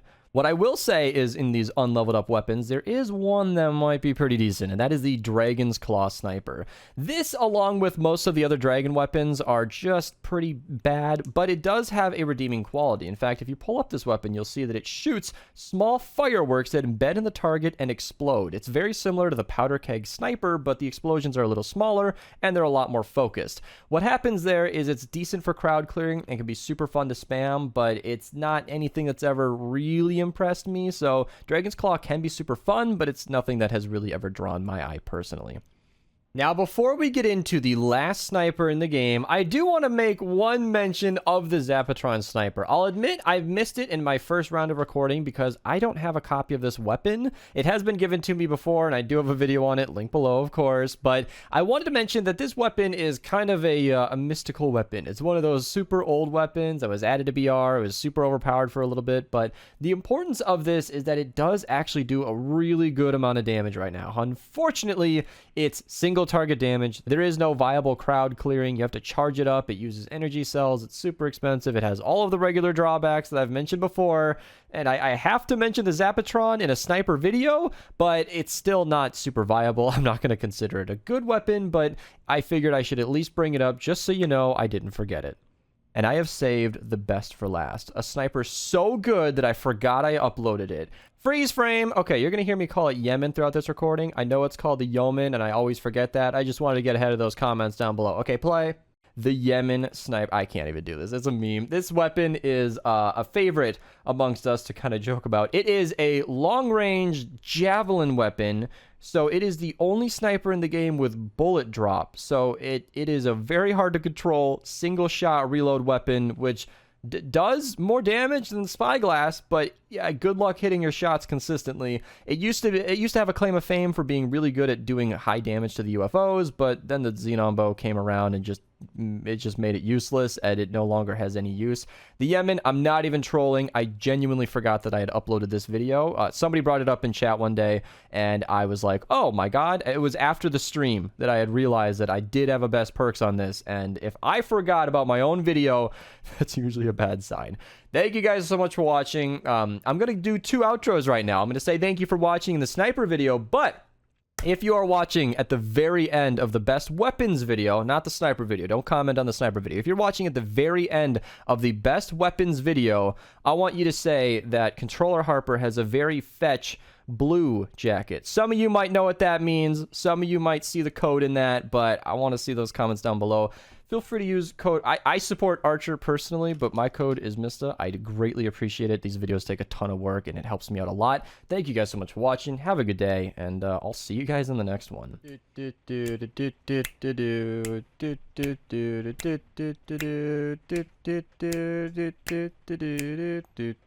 And then...